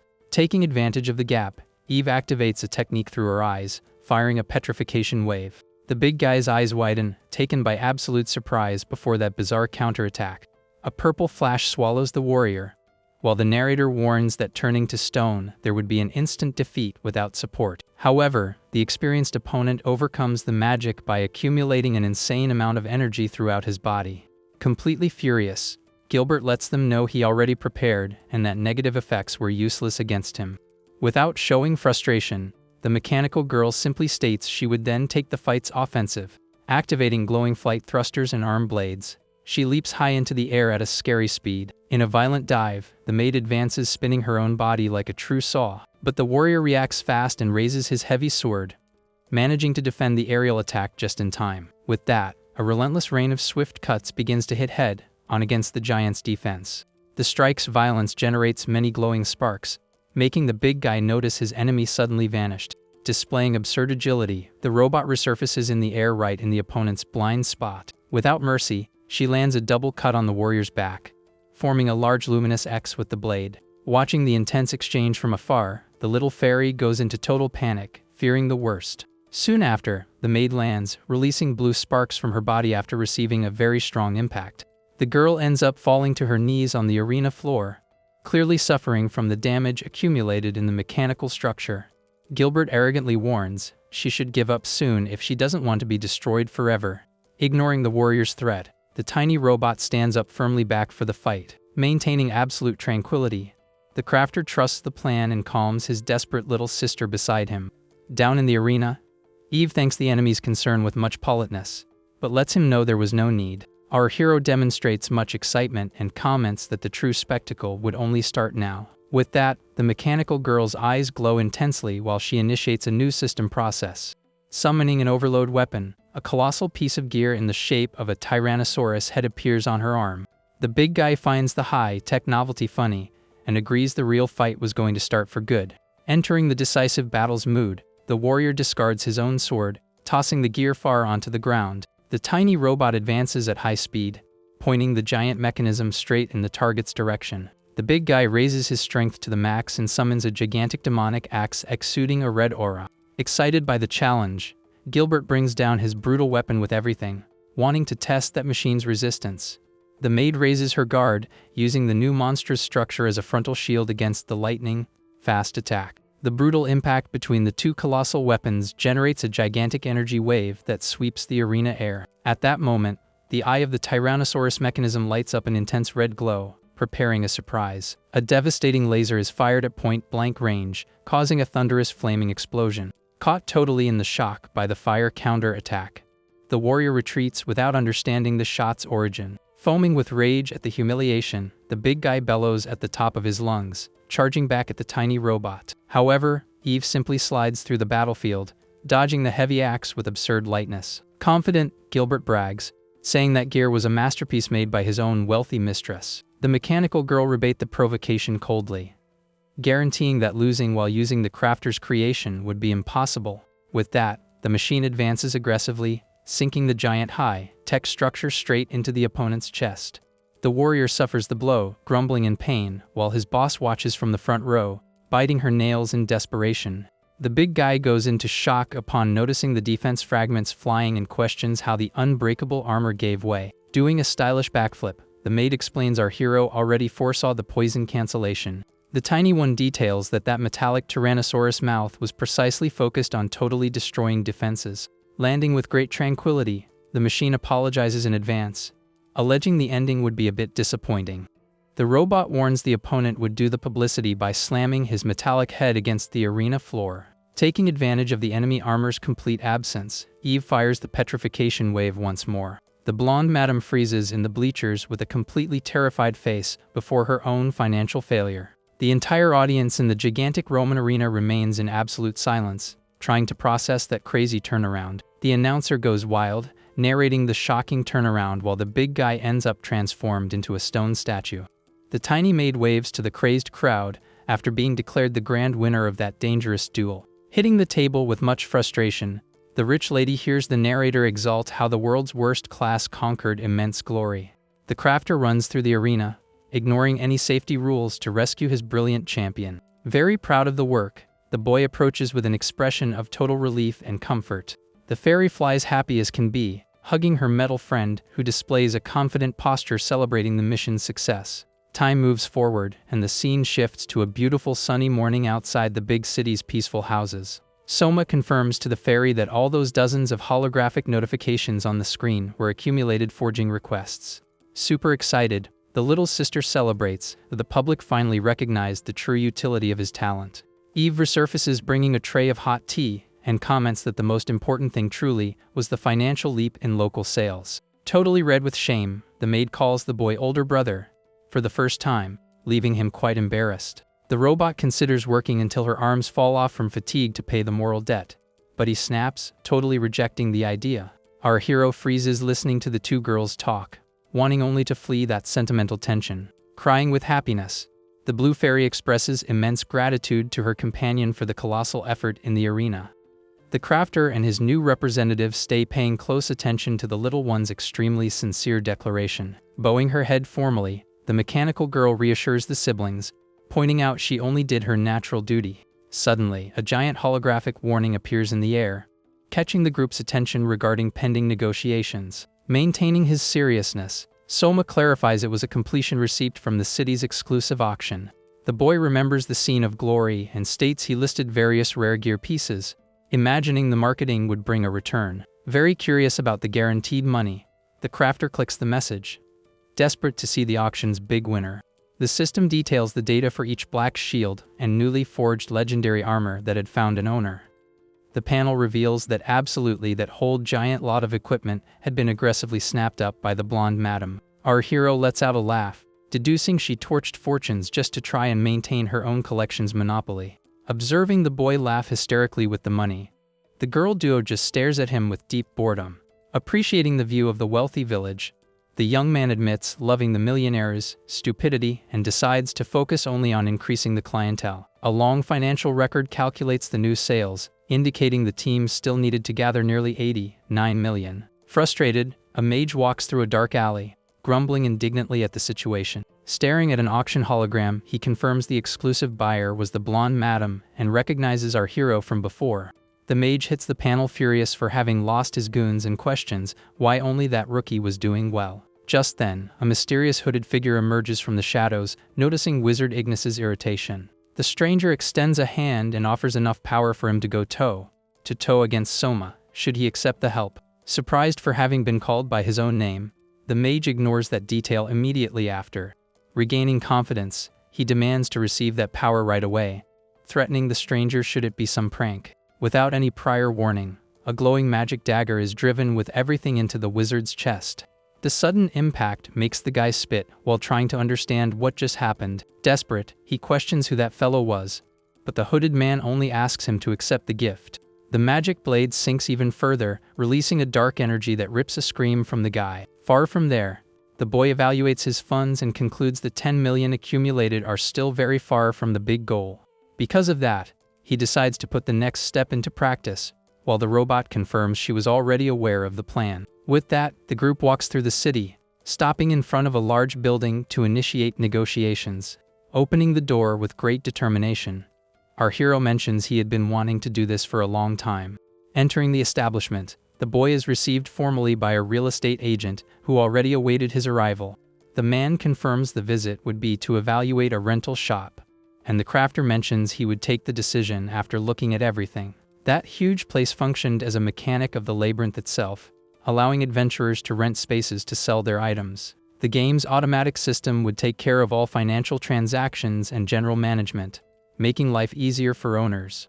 The boy explains to the maid that the competition for shops was absurd and rents could easily reach the millions range. Even with high prices, he highlights the advantages were very worth it, mainly for not needing to hire employees. Having a shop meant being able to explore the dungeons and produce items while sales rolled on alone in total safety. The little blue fairy flies paying close attention to the talk, but soon raises a quite pertinent question. She finds it very bizarre a commercial spot so well located in the middle of the city being completely empty like that. Seeing the agent break into a cold sweat, the little girl pressures him on the spot, but the man swears the property is extremely safe and recommended. Trying to hide the nervousness, the broker excitedly lists the spacious floors and the incredible comfort the building offered. Despite all the positive advertising, he hesitates a lot, feeling he needed to confess an important detail. Gathering courage, the man reveals local rumors that the shop would be haunted by ghosts, terrifying the fairy immediately. The little one goes into total desperation at the idea, while the agent tries to calm the spirits, reinforcing it was just an urban legend. Trembling all over, she imagines a bizarre haunting in the place, and the man agrees all those crazy stories messed with business. Finding it all a big joke, our hero breaks into a smile and teases he would love to see a real ghost in that place. The boy quickly deduces the supposed haunting must be just some monster loose on the surface, or some unfunny prank. The maid confesses in a bizarre tone that she also really wanted to see a real spirit, making the fairy shout, disagreeing with the two. Foreseeing problems with magical entities, the crafter already uses his system to forge several protection talismans and holy water. At that exact moment, a bluish and glowing ghost emerges, floating mysteriously behind the shop's main counter. The fairy girl paralyzes completely, entering a state of mute panic upon facing that scary apparition. Recovering her voice, she flies desperately behind the boy's neck, shouting at the top of her lungs that the beast had arrived. The young man turns his face confused and states with much tranquility that he wasn't seeing absolutely anything in that corner. Trembling behind him, the tiny one questions if that would be a real spirit, but he asks for calm, holding his new items. Analyzing the situation coldly, our hero remembers many monsters of this type possessed the native skill of staying invisible. The mechanical girl Ponder the fairy was the only one there capable of seeing that precisely for having scout skills activated. The boy understands that entity should be the root of all the rumors and asks his sister to indicate the creature's exact position. Still dying of fear of that bizarre floating thing, the tiny one hesitates a lot without being able to formulate a proper sentence. Hidden behind her brother's hair, she points to the counter and warns the ghost remained totally still in that corner. With this confirmation, the real estate agent suggests the group split up to search for other monsters spread across the whole property. Holding an enormous sacred scroll, the little one gains courage, remembering the defense items would work perfectly there. The crafter agrees with the plan and instructs his little sister to drench the ghost in holy water as soon as the talisman reacted to its presence. Wasting no time, our hero pushes the broker to work, letting him know maintaining order in the local area was also his duty. Whimpering, the agent grumbles that committee had already tested several tactics and nothing worked, leaving the fairy quite irritated at the cowardice. Determined to resolve that problem alone, the tiny one scowls and departs for direct confrontation with the entity. She flies slowly in the beast's direction, deducing the sacred paper would glow upon getting near the target. The girl finally stretches her arms and positions the large protection scroll right in the static apparition's face. Seeing that nothing happened immediately, she starts shaking the spell against the bluish figure with much force and nervousness. The phantom creature remains untouchable, ignoring the magic, making the girl conclude that wasn't a game monster. Trying to find a logical explanation, the tiny one starts thinking that whole scene was just an illusion spell played by some mage. The fairy continues observing the apparition without understanding absolutely anything of what was happening in that abandoned hall. Suddenly, she notices the haunting's posture seemed to focus intensely on a blind spot hidden behind the shop's counter. Moved by extreme curiosity, the little one flies slowly down there, suspecting she would find some important clue. But without any warning, a gigantic shadowy claw explodes from the floor shadows, catching the investigator totally by surprise. The girl turns her face terrified while a strong dark aura takes over that small space quickly. The demonic hand grabs the fairy with much violence, making the tiny one drop the talisman and scream in panic in the middle of the shop. Totally without strength to fight, she starts being dragged into a portal of black ooze in the wooden floorboards. Meanwhile, the original bluish entity continues standing in the same place, watching the scene without showing any kind of reaction. Being pulled into the beyond, the little sister goes into total desperation upon concluding the protection items failed once more against that. Sinking quickly into the darkness, she realizes terrified that that aberration also wasn't a ghost cataloged in the game. Down in the depths of that shadowy portal, a horrifying humanoid creature smiles, sephendiquely with the fairy trapped in its claws. Outside the shop, the real estate agent states having total certainty that an extremely dangerous thing inhabited that place.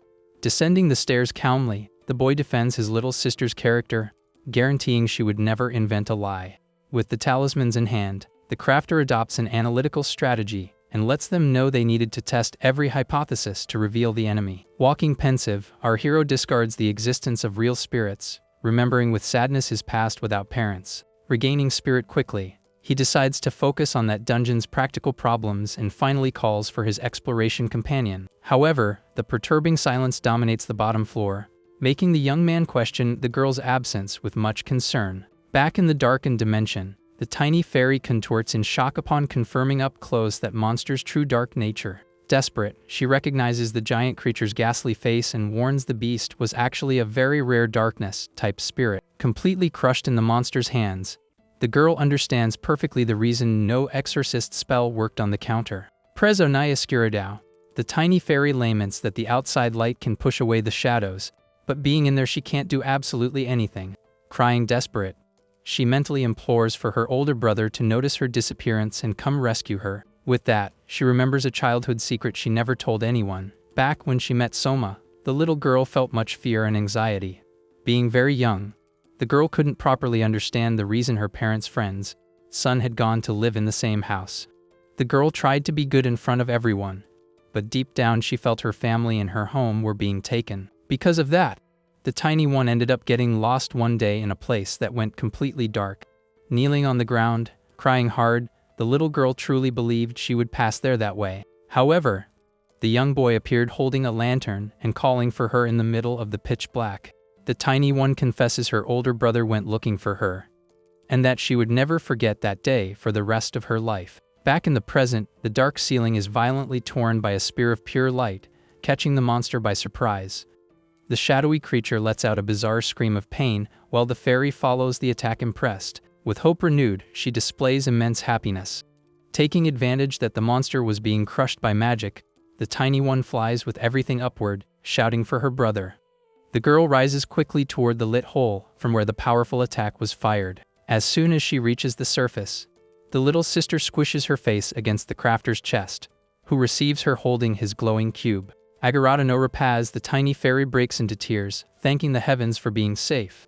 The crafter keeps his gaze fixed on the dark hole, while the creature bubbles down in the depths. Totally furious, the aberration advances at high speed, swearing the two wouldn't escape alive.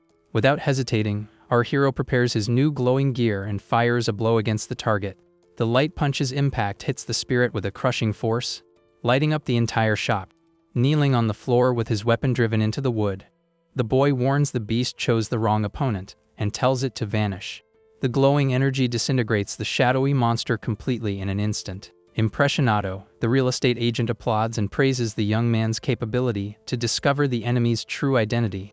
The protagonist agrees, explaining the thing that pulled his little sister seemed like a ghost, raising the main suspicion right away. The boy details he only needed to use the light from a solar mirror to force the creature out of the shadows. Right after, it suffers to crush the beast using the elemental weakness of that new fist weapon. The crafter brags about the result of his improvised forge. At that, the agent questions the reason the entity focused right on the tiny fairy. Soma concludes it was precisely because she managed to see the creature watching them hidden from afar behind the counter. The bluish haunting was just bait, and the fairy ended up being attacked while trying to investigate the source of that gaze. At that exact moment, a real ghost emerges floating right behind the agent and the maid without anyone noticing. Starting to disappear in particles of light, the true spirit thanks the group's help and goes away in peace. O observer O brilho sumer, the tiny fairy joins the pieces and finally understands what was happening there. Ji do lado de fora de loja, she deduces the ghost was of an adventurer killed by the shadowy monster who sought only for revenge. En cuanto eso, no interior de uma agrija escura, a voice echoes indignant for not being able to believe the aberration's defeat. A man hits the table with force, flipping out with rage and shouting that result didn't make the slightest sense. Zombando de frustra how do caliga, a shadowy figure lets out a loud laugh, stating he deserved the failure. The hunter Hayato criticizes the plan, finding it way too much bother hiding a beast in a shop just to try and kill a simple crafter. Completamente ofendido, Wizard Ignis rebuffs, saying attacking openly on the surface would cause many unnecessary problems. Interrumpendo a discussao until a hooded figure walks through the corridor, praising the strategy of hurting people close to the target. The mysterious person arranges their own hood, maintaining an extremely cold and threatening posture. The hooded leader reveals being a white-haired woman called Diablo and confesses to having been disappointed with the mission failure. Asustado como presenfa repentina de mestre no local, the wizard starts stammering from nerves, trying to justify himself. Ignorando as disculpas, the leader calls the two failures by name while their shadows tremble from fear. Calmum olhar psicopata, the woman warns the two shouldn't forget the real reason they received new powers. Diante de misa de mort imminent, the villains swim frio e jurung kunu ver faller na prux sima tentativa. The light illuminates the church's stained glass, while the hunter tells the other guy to back off and not mess with that anymore. The villain demands his colleague watch everything silently, for the next assassination attempt would be entirely his. Transformado num monstro pi sorrow bizarro, Hayato leaps, swearing he himself would take down the cursed crafter. Algumas semanas depois depol incident macabro calmas SB Ritos, the city atmosphere returns to being calm. The team's new shop finalmente aber as portas e rapidamente trai uma multidio declinates fee as todos as dias. Concentrado na sua oficina, the protagonist forges non-stop, transformando as lucros novos materias para manter a roda gerando. Il relembra gasto quais todas as reservas de aro para reformar o predio inteiro comprar o estoque initial pesado. Pormo arteso encara aquela fortuna gasta apenas como investimento necessário para multiplicar o capital no futuro. The success is so great that the average daily sales hit 200,000 coins, dexando lucro limpo gigantesco para o grupo. Calculando tudo na calculadora holográfica, the boy conclui animado que nesse ritmo a meta seria batida em apenas 3 meses. Graças situação financeira estabilizada, Soma decide que era hora de voltar a citar pedidos de forja sob encomenda. O rapaz analiso as pedidos pendentes no painel sugerir o contrato tal clube de apreciação de bônicas mecânicas. The maid approaches glued to the screen with her eyes glowing, very focused on the service aimed at robots like her. Suando Freo, the tiny fairy stays visibly uncomfortable with the idea confessatur motivo mito pessoal para não querer. The little sister explica de forma tímida que a president des clube era uma antiga companheira de exploração dela costumia faz tempo. Mantendo sorriso nervoso, the tiny one asks if the crafter saw any problema na recusa daquele pedido. Mas ignorando o desconforto dela, ela cita a missão na hora, fazendo a empregada comemorar enquanto a fada certa de vez. No dia seguinte o grupo vai a uma praça movimentada de cidade para encontrar a cliente misteriosa. Tomando o suchu, the boy comunica hasta bonicas costumes surpesos bemisquisitas e espera coi amiga anau seja igual. Nesse momento uma molarizando trade religioso provocante se aproxima acenando de forma mudo escandalosa. Totalmente aliviada, a fada aber gran sorriso e cumprimenta a vela amiga pelo su nome verdadeiro. Aclirigifica indignata pello vasamenta do nome, mas logo entrium choco confirmar quil monster noisel era mesmo a chica. Assistindo aquela gritaria no meio da rua, the protagonist fica sem reação e pede para alguém explicar aquela maluquice tuda. Mudo animada, a religiosa cônica funduofa, clube e confessa ter ficado maravilhada com a performance de Rob no grande duelo. A mulher começa a analisar cada de empregada de Porto, elogiando a escultura do rosto e as juntas mecânicas da mfquina. Empolgada, a clariga foca conversar apenas com a Rob sobre rupas estilosas, ignorando completamente as falas do artesão. O clima de reencontro amigo rola solta bem perto de entrada gigantesca que levava direto para as profundezas do labirinto. O grupo continua conversando de forma descontraída na mesa para sem perceber o perigo iminente. De repente o garoto regala os olhos e foca num ponto acima sentindo uma sombra gigantesca cobrir o lugar. Enorme pincel monstruoso mergulha dos cias em alta velocidade, preparando ataque contra a quipe distraída. Presa na escuridão, a pequena fatalmanicou luz de fora pode afastar as sombras, mas estando ali dentro ela não pode fazer absolutamente nada. Correndo desesperada, ela implora mentalmente para o seu irmão mais velho notar o seu sumifo e resgate lá. Nisso ela relembra de segredo da infância que nunca contou para nim nue pouca que sua soma. A garatina sentia mudo medo e ansiedade. Sendo mudo nova, a menina conseguia entender direito o motivo do filho dos amigos dos, seis pais ter ido mor na mesma casa. A garota tentava ser boazinha na frente de todos, mas no fundo sentia que a sua família e o seu lar estavam sendo roubados. Por causa disso, a pequena acabou perdendo de lugar que ficou completamente escuro. Agachada no chão correndo mudo, a garotina acreditou de verdade que iria mor ali daquele jeito. Porno jovem garoto apareceu segurando uma lanterna e chamando por ela no meio do brilho. A pequena confessa que o mais velho foi procurar, e que jamais esqueceria daquele dia pro resto da vida. De volta ao presente o Tito escuro e rasgado violentamente por uma lança de pura luz, pegando o monstro de surpresa.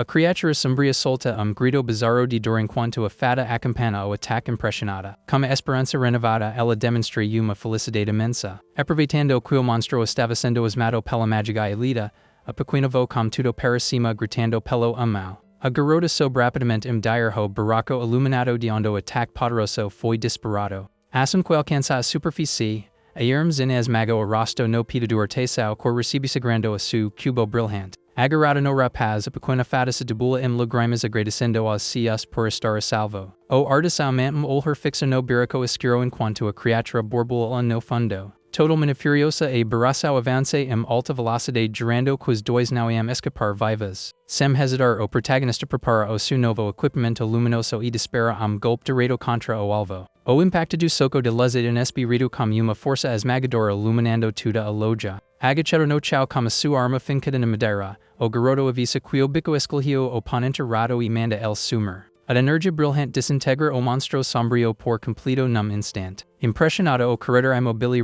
bate palmas e elogia a capacidade do rapaz de descobrir a verdadeira identidade do inimigo. O protagonista concorda explicando que a coisa puxua aparicia fantasma, levantando logo a suspeita principal. O garoto detala que se preciso usar a luz de espelho solar para for a criatura ser das sombras. Logo em seguida, basta esmagar o bico usando a frequência elemental daquela nova arma de pano focada luz. O artesão gaba do resultado de sua forja improvisada nisso, o agente questiona o motivo de entidade focar logo na pequena fada.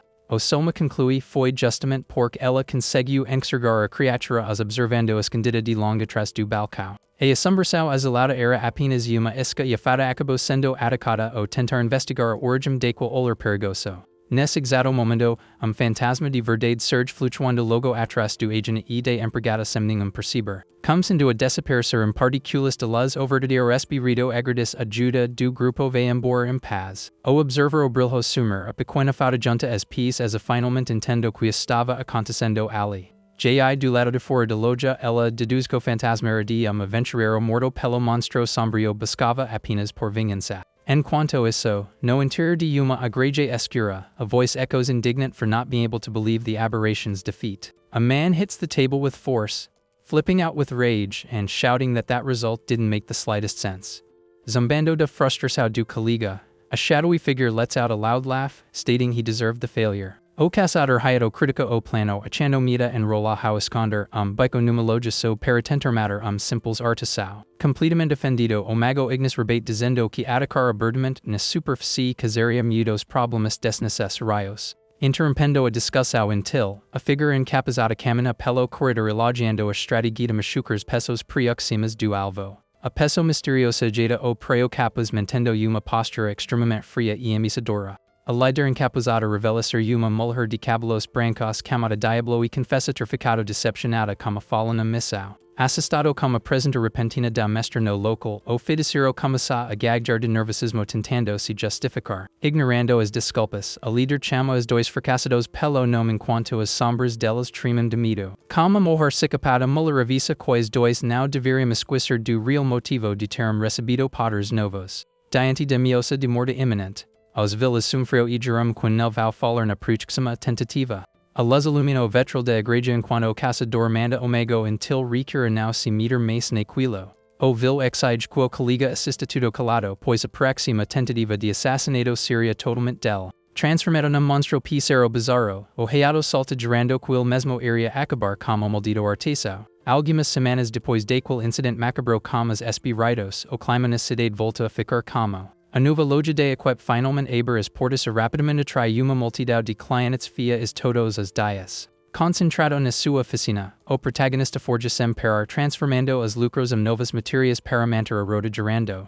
Ele relembra que gasta quase todas as reservas de ouro para reformar o prédio inteiro e comprar o estoque inicial pesado. Porém, o artesão encara aquela fortuna gasta apenas como investimento necessário para multiplicar o capital no futuro. O sucesso é tão como a de vendas de reais beidu duzenas mil modas, diexando lucro limpo gigantesco para o grupo. Calculando tudo na calculadora holográfica, o garoto conclui animado que nesse ritmo a meta-série beidida em apenas 3 meses. Graças a situa finance estabilizada, o soma decide que já era hora de voltar a citar pedidos de forja sob encomenda. O rapaz analisa os pedidos pendentes no painel sugerir citar o contrato de tal clube de apreciação de bônicas mecânicas. A empregada se aproxima calada na telecom os olhos brilhando medo focada no serviço voltado para robs como ela. Suando frio a pequena fada fica visivelmente desconfortável como a idea e confessa ter motivo medo pessoal para não querer. A Irmzina explica de forma tímida que a presidente des clube era uma antiga companheira de exploração dela que sumia faz tempo. Mantendo sorriso nervoso, a pequena pergunta se o artesão via algum problema na recusa daquele pedido. Mas ignorando o desconforto dela, ela cita a missão na hora, fazendo a empregada comemorar enquanto a fada surda de vez. No dia seguinte o grupo vai a uma praça movimentada de cidade para encontrar a cliente misteriosa. Tomando a suchichu o garoto comunica fez de bônicas costumam ser pesos bem esquisitas espera que amiga no seja igual. Nesse momento, uma mulher usando traje religioso provocante se aproxima acenando de forma muito escandalosa. Totalmente aliviada a fada abre grande sorriso e cumprimenta a vela amiga pelo seu nome verdadeiro. A Riga fica indignada pelo vazamento do nome, mas logo entra choque ao confirmar que o monstrinho azul era mesmo a chica. Assistindo aquela gritaria no meio da rua, o protagonista fica sem reação e pede para alguém explicar aquela maluquice toda. Muito animada, a religiosa conta que fundou o clube e confessa ter ficado maravilhada com a performance de Rob no grande duelo. A mulher começa a analisar cada detalhe empregada de perto, elogiando a escultura do rosto e as juntas mecânicas da queen. Empolgai Riga foca conversar apenas como Rob sobre rupas estilosas, ignorando completamente as falhas do artesão. O clima de reencontro amigvel rola solta bem perto de entrada gigantesca levava direito para as profundezas do labirinto. O grupo continua conversando de forma desconto na mesa de praça sem perceber o perigo iminente. De repente o garoto arregala os olhos e foca num ponto acima sentindo uma sombra gigantesca cobrir o lugar. Enorme piacero monstruoso mergulha dos céus em alta velocidade, preparando ataque contra a equipe distraída. The tiny fairy flips out, shouting desperately that the lower floors are way too dangerous. Staying calm, Soma explains it would be better to wait for the shops to restock materials, but reminds that could take years.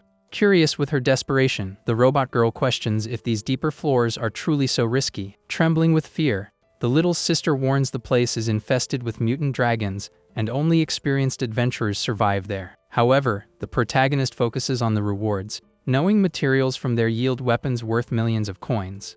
The boy admits the danger, but reveals he already went down there in the past with some veteran game friends, leaving the fairy completely shocked. Changing the subject, he comments those partners practically live down there, and would surely help if he explained the situation. The crafter recognizes the risk is extremely high, while the maid asks permission to accompany him on this journey. The mechanical girl swears she will dedicate herself to the max to protect her master, making the tiny fairy finally give in. With a firm posture, the robot warns she's also on the little sister's side, and he promises not to commit any madness down there. The system displays the 17 million balance after the shop profits, confirming 83 million are missing for the goal. A few days pass and the small group initiates the long descent toward the depths. As soon as they leave the elevator, the boy thanks for the ride from some adventurers, remembering they didn't have their own shortcut pass. Paladin Oliver guarantees it was no trouble at all, since his team was returning from restocking to train. At that, the knight asks if the tiny fairy had already explored the place before, but the crafter denies, considering that in-game content. Understanding her inexperience, the warrior only tells the girl to prepare for what was to come. The little sister freezes on the spot and stays without understanding that warning's mysterious tone. A colossal landscape reveals itself before them, and the protagonist warns that from there on normal rules simply cease to exist. Totally perplexed by the bizarre immensity, the tiny fairy lets out a shout, asking what kind of place that was. She notices marveled that the cavern's ceiling perfectly imitates an open sky with islands floating over an endless abyss. Oliver explains that as they descend, the floors house environments that would be impossible to exist in a common subsoil. Observing the distance between the pieces of land, the girl questions how someone without the ability to fly would manage to explore that. The tiny one continues very tense, trying to find a logical solution for the crossing. Suddenly, a dragon crosses the air and Soma praises the timing when an ally fires a rope at the creature. The shooter confirms the action mounted on the beast, while controlling the trajectory through the sky. Immediately after, the protagonist calls by name a girl who surfaces flying in control of another giant monster. With much agility, the mage mounted on a magic broom rescues a companion in mid-air. The group demonstrates coordination, sliding through the abyss with giant flying feathers. Oliver leaves the crossing in the crafter's hands, who activates his cube using rare feathers to forge something. An intense glow reveals the quick creation of a wooden boat, equipped with high-tech wings for the group. Navigating by the flying boat, the paladin warns he can only take them to that point, and decides to give one last warning. The boy gets a shock upon hearing that a person named Diablo started appearing frequently on those deep floors. The maid wants to know what kind of monster that was, but the master corrects on the spot, stating it was a human being. He details the fellow as a cruel assassin focused exclusively on hunting and eliminating other explorers out of pure malice. The crafter remembers that, just as he was obsessed with forging, that maniac spent whole days only taking out players. The tiny fairy confirms the assassin's fame, while the robot agrees that facing someone like that would be a gigantic problem. Complaining about the luck, the protagonist grumbles they already had enough headache, with the ingredients running out. The boy theories that discovering that transformations cause could be an alternative cure without spending much money. Suddenly, a brutal dragon emerges from the clouds, destroying the flying boat with a bite. Plummeting into the void, the fairy despairs with the surprise attack, while the machine asks for the master to stabilize the fall. The monstrous beast turns in the air, preparing another strike against the group in free fall. Tense with the situation, the young man warns stabilizing wouldn't help at all against the attacks, and that they were going to splat on the ground. The wooden boat remains collide violently against the rocky soil, raising much dust. However, the impact ends up totally absorbed by an emergency magic barrier conjured in time. Almost out of breath, the little sister stammers relieved for having escaped death by a hair. Before they could celebrate, a thunderous impact shakes the terrain right outside the barrier. A colossal golem covered in incandescent flames rises threateningly, ripping another shout of terror from the fairy. Maintaining the coldness, the crafter asks for silence while immediately drawing a giant and luminous sword for combat. Hidden in the stones, they observe Shock the fire beast being quickly sliced by a relentless blow. As soon as the dust settles, the protagonist recognizes the warrior on the spot, giving a great shock to his team. The muscular barbarian named Ban finds the coincidence funny, commenting he saw their fall from high up. The warrior questions the visit's reason, remembering the boy always preferred staying reclusive in his inventions. Cutting the small talk, the protagonist states they had their own reasons for being there, leaving the fairy confused. The barbarian friend observes the volcanic destruction around, deducing the world on the surface was a true mess. He finds the fear of scarcity an exaggeration, arguing that million-cent materials aren't things any explorer buys on impulse. Soma rebuffs, explaining corporations hide fortunes and could exhaust the whole market in the blink of an eye. With that, the boy advances on the initial plan and activates his creation cube, displaying a green glow. An imposing red sword is forged on the spot, and the crafter tries to push the sale on the friend, as if it were charity.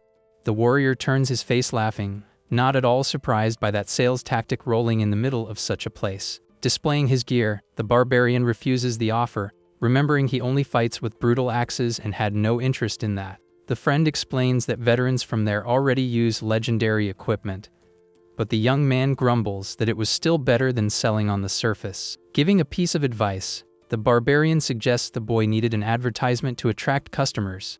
The tiny fairy remembers that other group had gone up precisely to restock the team's basic supplies. The robot agrees with the healing items idea, pointing out that magic scrolls would certainly have output. Evaluating the options, the protagonist concludes profiting only with supplies wouldn't hit the goal and decides to focus on advertising. Leaving everyone shocked, the crafter announces with firmness that he himself would go to the front line to hunt the local monsters. Desperate, the little sister pulls his clothes, wanting to cancel the plan. But the young man guarantees that was the only viable way out. He remembers that all explosive sales they had until today happened precisely after demonstrating the weapon's power in practice. The barbarian tries to stop him, but the boy argues that the marketing only works if a weak guy like him wins the challenges. Accepting the friend's stubbornness, the warrior offers help to collect the raw material needed to forge the pieces. With the decision made, a small portable tent is magically set up in the middle of that dangerous desert. The crafter glows his powerful cube with a great smile and declares that his special shop was open. Right on the first day of operations, a monstrous giant plant of high level appears, drooling poison in the area. The adventurers panic at the beast's perfume, knowing that mixed all the status effects possible. Hidden behind the stones, the group debates if they should retreat to the surface or try to force the issue even with that gas. The tiny fairy flips out, shouting desperately that the lower floors are way too dangerous. Staying calm, Soma explains it would be better to wait for the shops to restock materials, but reminds that could take years. Curious with her desperation, the robot girl questions if these deeper floors are truly so risky. Trembling with fear, the little sister warns the place is infested with mutant dragons, and only experienced adventurers survive there. However, the protagonist focuses on the rewards, knowing materials from there yield weapons worth millions of coins. The boy admits the danger, but reveals he already went down there in the past with some veteran game friends, leaving the fairy completely shocked. Quickly changing the subject, he comments those partners practically live down there, and would surely help if he explained the situation. The crafter recognizes the risk is extremely high, while the maid asks permission to accompany him on this journey. The mechanical girl swears she will dedicate herself to the max to protect her master, making the tiny fairy finally give in. With a firm posture, the robot warns she's also on the little sister's side, and he promises not to commit any madness down there. The system displays the 17 million balance after the shop profits, confirming 83 million are missing for the goal. A few days pass, and the small group initiates the long descent toward the depths. As soon as they leave the elevator, the boy thanks for the ride from some adventurers, remembering they didn't have their own shortcut pass. Paladin Oliver guarantees it was no trouble at all, since his team was returning from restocking to train. At that, the knight asks if the tiny fairy had already explored the place before, but the crafter denies, considering that endgame content. Understanding her inexperience, the warrior only tells the girl to prepare for what was to come. The little sister freezes on the spot and stays without understanding that warning's mysterious tone. A colossal landscape reveals itself before them, and the protagonist warns that from there on normal rules simply cease to exist. Totally perplexed by the bizarre immensity, the tiny fairy lets out a shout, asking what kind of place that was. She notices marveled that the cavern ceiling perfectly imitates an open sky with islands floating over an endless abyss. Oliver explains that as they descend, the floors house environments that would be impossible to exist in a common subsoil. Observing the distance between the pieces of land, the girl questions how someone without the ability to fly would manage to explore that. The tiny one continues very tense, trying to find a logical solution for the crossing. Suddenly, a dragon crosses the air, and Soma praises the timing when an ally fires a rope at the creature. The shooter confirms the action mounted on the beast, while controlling the trajectory through the sky. Immediately after, the protagonist calls by name a girl who surfaces flying in control of another giant monster. With much agility, the mage mounted on a magic broom rescues a companion in mid-air. The group demonstrates coordination, sliding through the abyss with giant flying feathers. Oliver leaves the crossing in the crafter's hands, who activates his cube using rare feathers to forge something. An intense glow reveals the quick creation of a wooden boat equipped with high-tech wings for the group. Navigating by the flying boat, the paladin warns he can only take them to that point and decides to give one last warning. The boy gets a shock upon hearing that a person named Diablo started appearing frequently on those deep floors. The maid wants to know what kind of monster that was, but the master corrects on the spot, stating it was a human being. He details the fellow is a cruel assassin focused exclusively on hunting and eliminating other explorers out of pure malice. The crafter remembers that, just as he was obsessed with forging, that maniac spent whole days only taking out players. The tiny fairy confirms the assassin's fame, while the robot agrees that facing someone like that would be a gigantic problem, complaining about the luck. The protagonist grumbles they already had enough headache with the ingredients running out. The boy theories that discovering that transformations could be an alternative cure without spending much money. Suddenly, a brutal dragon emerges from the clouds, destroying the flying boat with a bite, plummeting into the void. The fairy despairs with the surprise attack, while the machine asks for the master to stabilize the fall. The monstrous beast turns in the air, preparing another strike against the group in free fall. Tense with the situation, the young man warns stabilizing wouldn't help at all against the attacks, and that they were going to splat on the ground. The wooden boat collide violently against the rocky soil, raising much dust. But the impact ends up totally absorbed by an emergency magic barrier conjured in time. Almost out of breath, the little sister stammers, relieved for having escaped death by a hair. Before they could celebrate, a thunderous impact shakes the terrain right outside the barrier. A colossal golem covered in incandescent flames rises threateningly, ripping another shout of terror from the fairy. Maintaining the coldness, the crafter asks for silence while immediately drawing a giant and luminous sword for combat. Hidden in the stones, they observe shocked the fire beast being quickly sliced by a relentless blow. As soon as the dust settles, the protagonist recognizes the warrior on the spot, giving a great shock to his team. The muscular barbarian named Ban finds the coincidence funny, commenting he saw their fall from high up. The warrior questions the visit's reason, remembering the boy always preferred staying reclusive in his inventions. Cutting the small talk, the protagonist states they had their own reasons for being there, leaving the fairy confused. The barbarian friend observes the volcanic destruction around, deducing the world on the surface was a true mess. He finds the fear of scarcity and exaggeration, arguing that million-cent materials aren't things any explorer buys on impulse. Soma rebuffs, explaining corporations hide fortunes and could exhaust the whole market in the blink of an eye. With that, the boy advances on the initial plan and activates his creation cube, displaying a green glow.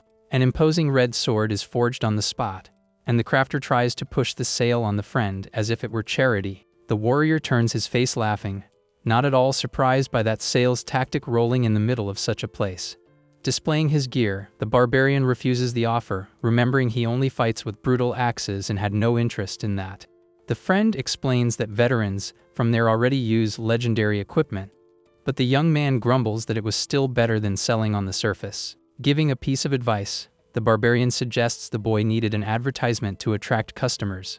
The tiny fairy remembers that other group had gone up precisely to restock the team's basic supplies. The robot agrees with the healing items idea, pointing out that magic scrolls would certainly have output. Evaluating the options, the protagonist concludes profiting only with supplies wouldn't hit the goal and decides to focus on advertising. Leaving everyone shocked, the crafter announces with firmness that he himself would go to the front line to hunt the local monsters. Desperate, the little sister pulls his clothes, wanting to cancel the plan, but the young man guarantees that was the only viable way out. He remembers that all explosive sales they had until today happened precisely after demonstrating the weapon's power in practice. The barbarian tries to stop him, but the boy argues that the marketing only works if a weak guy like him wins the challenges. Accepting the friend's stubbornness, the warrior offers help to collect the raw material needed to forge the pieces. With the decision made, a small portable tent is magically set up in the middle of that dangerous desert. The crafter glows his powerful cube with a great smile and declares that his special shop was open. Right on the first day of operations, A monstrous giant plant of high level appears, drooling poison in the area. The adventurers panic at the beast's perfume, knowing that mixed all the status effects possible. Hidden behind the stones, the group debates if they should retreat to the surface or try to force the issue, even with that gas. Exploring the ruins of that abandoned city, Soma calmly asks the tiny fairy if she had any luck in her search. Walking alongside the maid, the boy comments the item should be around there. The robot agrees that such a rarity wouldn't show up so easily. But the protagonist focuses on the profit, remembering that forging something with that golden skull would yield over 3 million coins easily. Satisfied with the exploration's progress up to that moment, the crafter suggests that would be a great time for them to take a break. However, the tranquility ends in a blink of an eye when a giant and sharp feather falls, tearing the air right in front of the boy's face. A true shower of these projectiles plunges from the sky, driving into the ground and raising much dust around the duo. With the impact, the dense dust takes over the scenery, while the bizarre arrows remain driven into the stones. Protected by a magic barrier, the young man sighs and soon takes back what he said about things going perfectly well. At that, the sound of wings flapping echoes through the place, accompanied by a mocking laugh. The hunter Hayato surfaces transformed into that bizarre bird monster and asks arrogantly if the crafter missed him. The villain wastes no time and already prepares another of his luminous projectiles to attack again. Pulling the bowstring, the big guy lets them know he heard some interesting rumors, and that thanks to that it was very easy to track the group until there. In an aggressive dive, the winged beast fires the blow and swears that this time there would be no second chance, for he would take down the boy anyway. A relentless blast of energy descends, tearing the air straight in the protagonist's direction. Maintaining total coldness, Soma summons his magic in the arm and grumbles that that fellow was truly a persistent jerk. The magic cube glows intensely in the boy's hands, quickly forging a high-tech shield focused on the wind element. The gear creates a violent tornado that sucks and rebuffs all arrows, leaving the winged hunter completely shocked at that defense. A hooded figure emerges right behind the monster, calling his attitude pathetic and telling the big guy to back off. The crafter recognizes the voice on the spot, while the dark cloak slips off the newcomer's body. Wizard Ignis reveals himself transformed into a high-class spirit, boasting an appearance full of pulsing purple magic. Ixalando Odio, the mage, guarantees he didn't forget the last humiliation and demands the boy beg for mercy to receive a quick end. Hearing all that speech, the bird hunter stays confused and mocks the colleague for having invented a scary name for himself. Irritated by the interruption, the malignant spirit fires a purple energy blast at his own ally, catching the big guy by surprise. With a side-dick smile, the wizard lets them know not to confuse him with the trash from before, for that was his new power after becoming something else. 4 magic circles glow in the air around the villain, activating an incredibly powerful spirit summoning. Confident, Ignis challenges the protagonist to try and withstand those elemental spirits' attack amplified by his magic. The 4 elemental creatures plunge furiously from the sky toward the group, leaving a destruction trail on the way. The first to advance with everything is the flaming fire beast, ready to incinerate anything in its front. Right behind, the wind entity cuts the air at speed, preparing a swift blow. Not staying behind, the water spirit floats gracefully, preparing a torrent. Closing the formation, the heavy earth creature approaches with raw strength to crush its targets. Maintaining absolute calm, the boy summons 4 different energy shields, managing to neutralize the impact of all basic elements at once. Observing the perfect defense, the corrupted mage smiles and states that challenge only made his revenge even tastier. But the villain soon appeals, summoning 6 more magic circles and telling the rest of his elemental servants to attack without mercy. The luminous fury reveals itself in the shape of a glowing entity that blinds everything around it. Tearing the battlefield, the lightning spirit exudes a lethal electricity. The nature creature emerges with its magic roots, ready to imprison anyone. And from the back, the shadow of an old acquaintance advances, emanating a sinister aura. The tiny fairy panics on the spot, recognizing the shadowy haunting from the abandoned shop incident. The crafter joins the pieces immediately, concluding all that trap with the ghost in the past was that wizard's work. Spinning a large bluish blade, the boy cuts the enemy attacks while grumbling, furious for them having aimed at his little sister. With impressive agility, the protagonist rebuffs the magic flood, using his ice weapon to protect the team from the danger. Ignis gives that usual sadic smile. The boy, in turn, states he would love to know what transformed the duo into these bizarre monsters. However, noticing the giant bird's aggressive dive, Soma lets them know the priority now was only to slice the enemies in half. preparing his blade for a spinning cut. The crafter decrees they would talk only if the villains survived the blow. Sensing the danger, the big guy flaps his wings to flee, shouting he was out of that, leaving the mage furious at the abandonment. Wasting no time with the one who fled, the crafter hands the responsibility of taking down the bird over to the robot girl. The tiny maid obeys immediately, stretching her arm with a serious expression while a light starts accumulating. An enormous lightning weapon emerges on the girl's mechanical arm, ready to take down any target at a distance. The aiming system locks perfectly onto the fleeing hunter high up in the sky. Without showing any mercy, the machine fires a beam with a brutal force. At the same time, the boy spins his blade to clear the battlefield in front of him. A destructive wave of light and ice sweeps the wizard and his spirits, while the lightning hits the bird dead, on up there. The mage's spirit feels its own body disintegrate with that counter attack's overwhelming impact. The winged big guy also suffers, shouting while the voltage burns his feathers in the air. The flash blinds the area for a second, resulting in the shameful fall of the two villains completely defeated. Walking tranquilamente through the destroyed scenery, the protagonist is surprised to see they survived and praises the duo's resistance. The two mercenaries drag themselves through the earth without the slightest strength to try any kind of reaction. The crafter pressures, demanding to know how they got that power, but the tiny fairy points upward, shouting desperate. The boy looks back right away, noticing a shadowy rift tearing reality right above their heads. A voice echoes from inside the purple portal, admitting not expecting to win, but that the force difference made it clear picking the wrong target. With an extremely serious and cautious look, the protagonist focuses on the person emerging from the shadows and already deduces who was behind everything. The famous player killer known as Diablo finally steps out of the darkness, displaying a terrifying smile and overflowing with power.